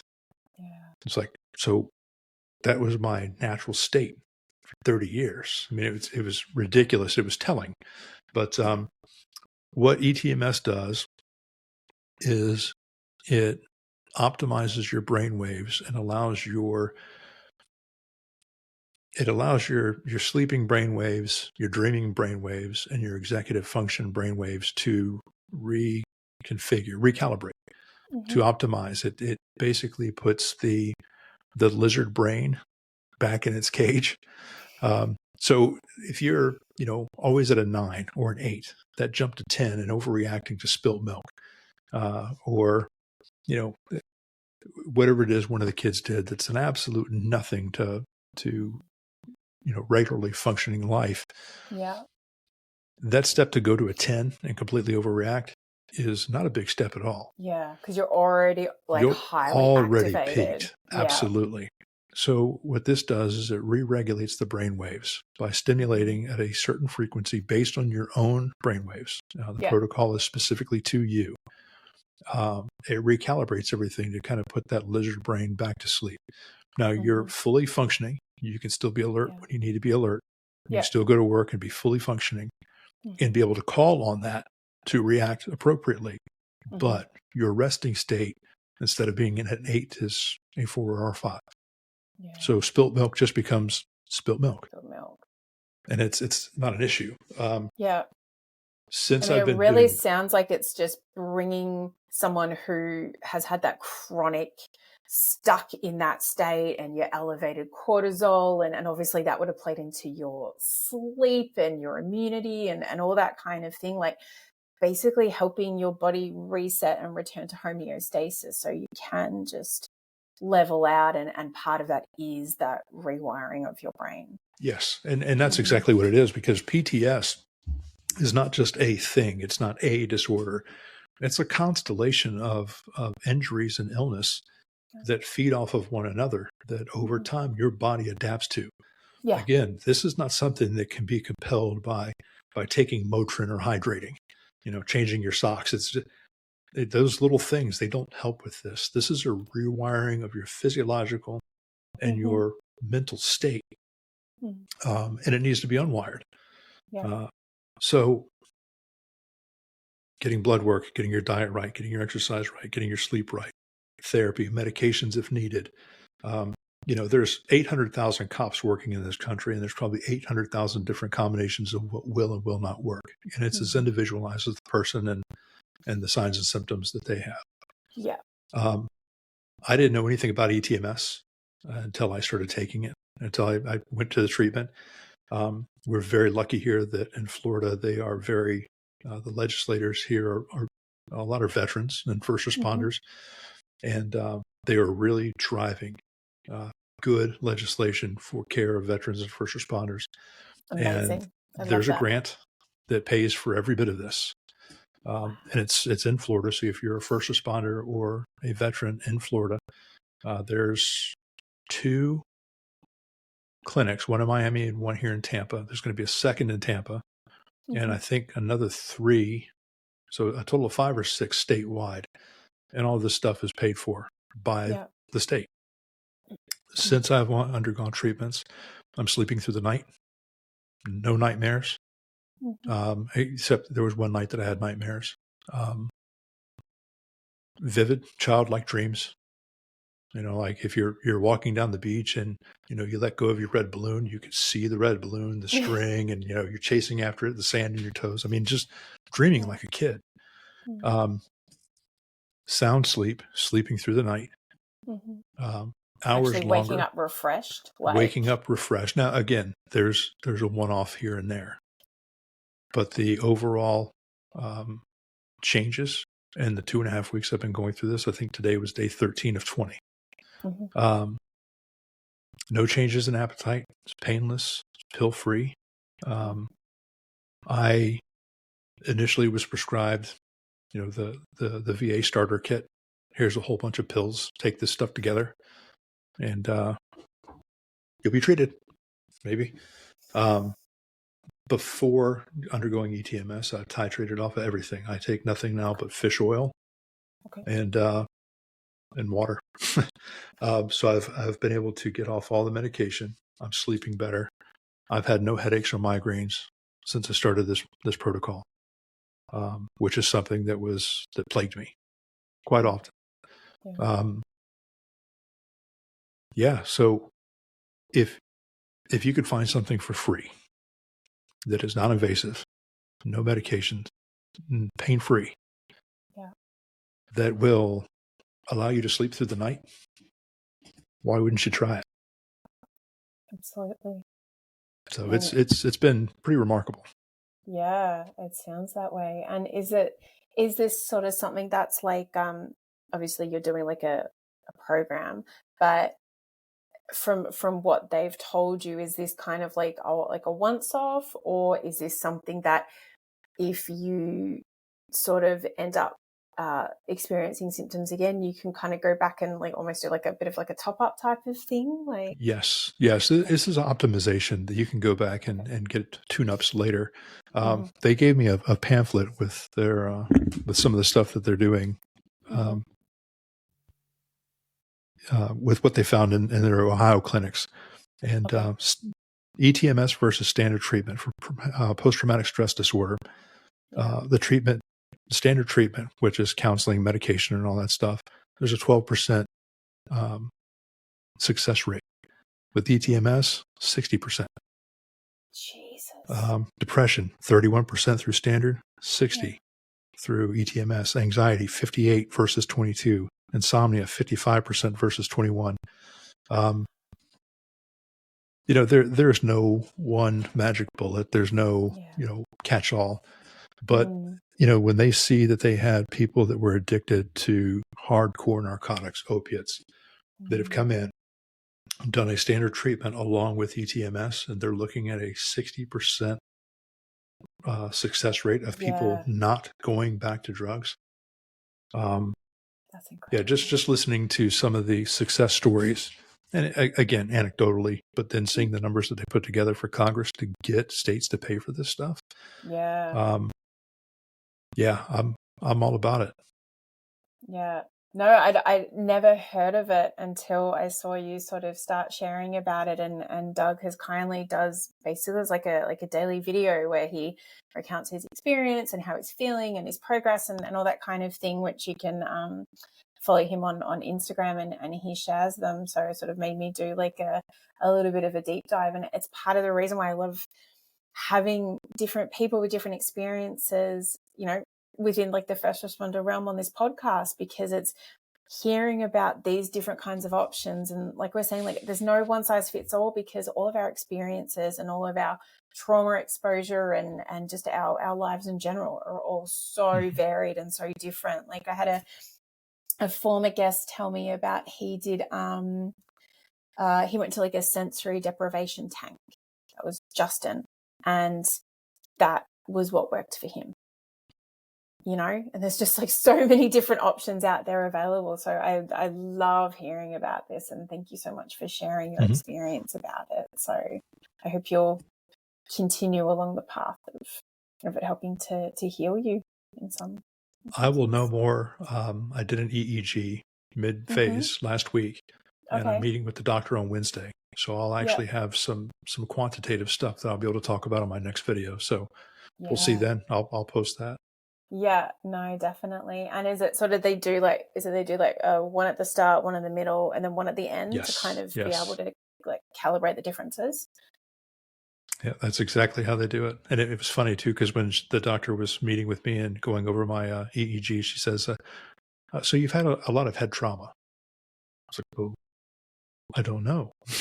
She says, you're like, you tell me. Yeah. I mean, there's, blast over pressure from explosions, a lot of gunfire, car crashes, tackling bad guys, stuff like that. So things that I would not think about, that's not trauma. It's not a TBI. Yeah, it is, apparently.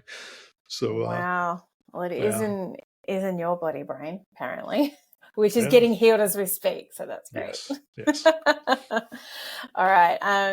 And just lastly, because I don't want to monopolize too much of your time, I know that you've also recently launched a podcast.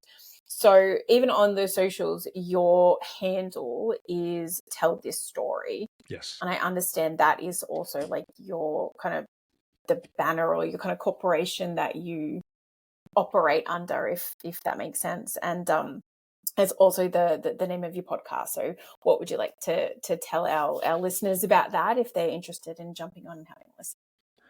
Well, Tell the Story, the podcast. First, the brand. And again, it just sounds so weird saying I have a brand.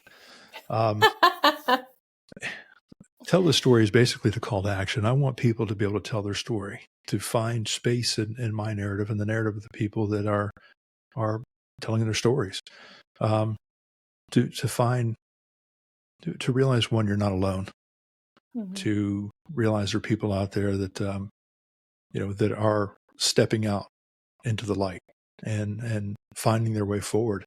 I just want to share those stories. I don't want to make it trauma dumps or any of that stuff or true crime. I want people to tell them, the wins. Here's the success. Here's the wins. Here's how I'm moving forward. So the podcast will have veterans. We'll have retired and active first responders, spouses. It's still just really trying to find its way. I think episode 3 comes out tomorrow morning, and that's going to be with Jessica Flores from The Next Shift. Then I've got 2 more that'll launch after that. I've got a 3rd one that I'm going to put out as a bonus today. And as soon as I figure out how to book people for the time, I'll just continue to go until either I still have the same 4 listeners that I'm bragging. I probably only have 3 listeners, but we'll take it as far as it goes. As long as people want to listen, I'll keep telling my story to whomever. So tell this story is just that. It's a call to action. Tell your story. Mm-hmm. No, I love that. I think it is important because, like you're saying, it's like that call to action. It's kind of saying it's not tell my story, it's tell everyone's story. Tell this story of, potentially how you may have been challenged or had difficult times, but give us that perspective of how you've grown, how you've experienced that post-traumatic growth, how you have found your resilience.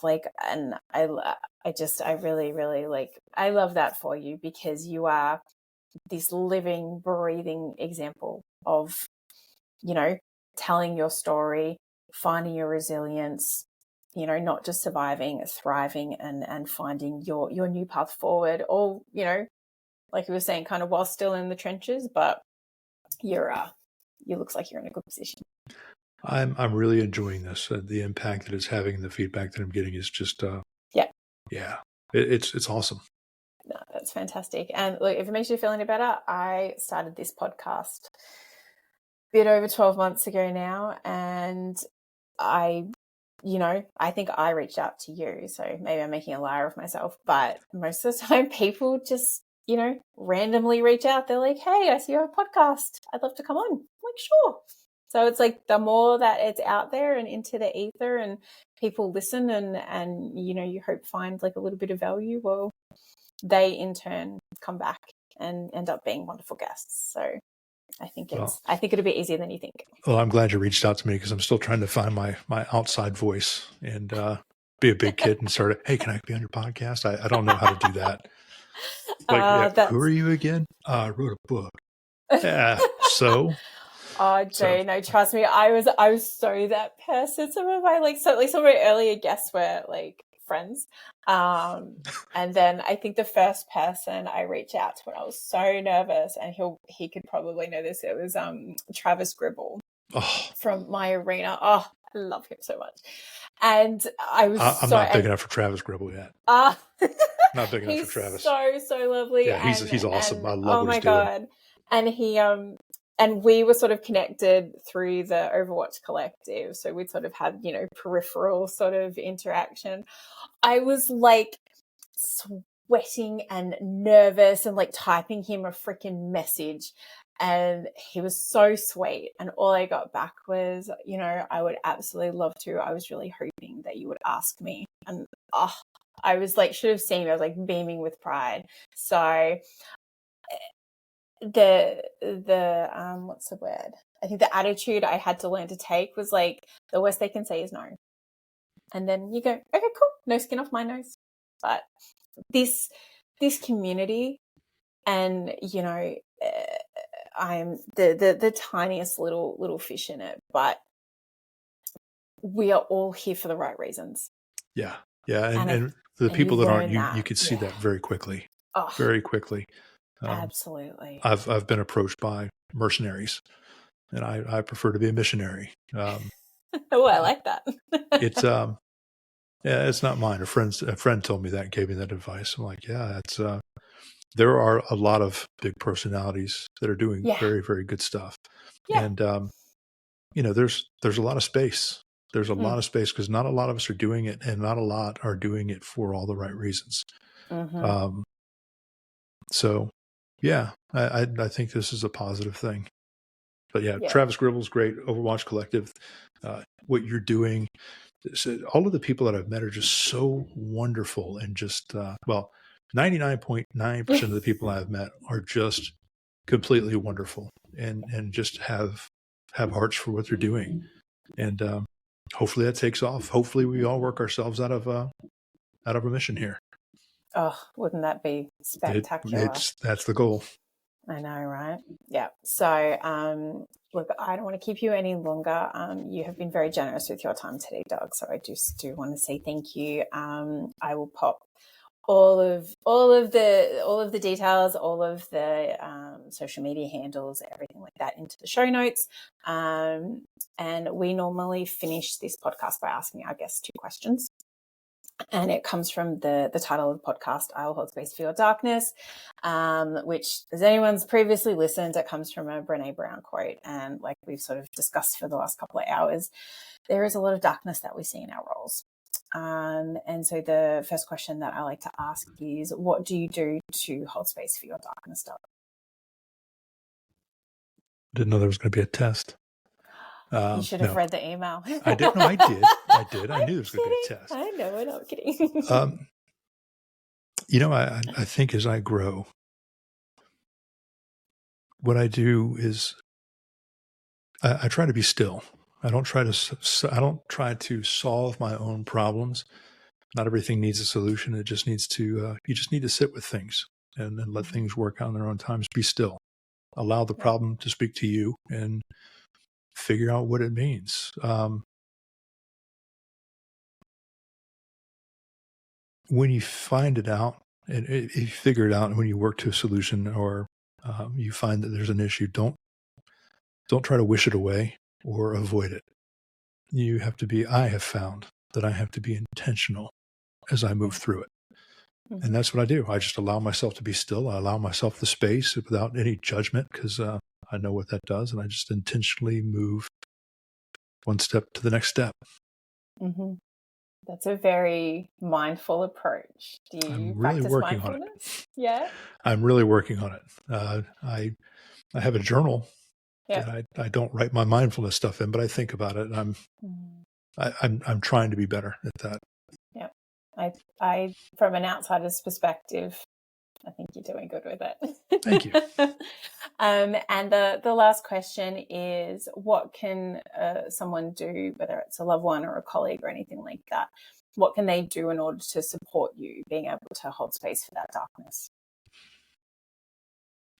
Again, this is something that I work on because, first responders were problem solvers. We want to give you the answer. We want to help you and bring you quick resolution. Not everything needs that. I think just for me, just sitting with me and allowing me to process and just being there, even if it's in complete silence, if you can do that for somebody else without judgment, without trying to fix anything, just listen and try to understand and just be there, be present. I think that's the best thing someone can do for me. And when I'm ready, I'll bring it to you. Mm-hmm. So that's really it. And I work on that because I want to solve problems. Yes. Being the problem solver and being in control, I think, is something that plagues our population a little bit more than some of the others. All right, you have been so wonderful and so generous with your time, Doug. Thank you so much. Thank you for coming on and sharing, your truth with us. And I hope that people take away something really, really positive from your experience, because you have obviously been through a lot and you are putting it out there in order to help others. And I think it's really meaningful and really admirable. And if we have not flogged it enough, go and pick up Doug's book, preferably on Amazon. I am, and look, I am not a liar, so I am up to I think page 130 I got to culturally competent. It is something that I have really enjoyed reading, and it is raw and it is authentic, but it is impactful and meaningful. So do yourself a favor and go check it out if you haven't already. All right. We will let you go, Doug. Thank you, Erin. Thank you so much for your time. I love what you're doing. I love the platform, and this has been great. I looking at the timer, I can't believe it's been over 2 hours. So I know. Thank you for your time. And no, it's been my access to your platform and your listeners. This is great. Thank you so much.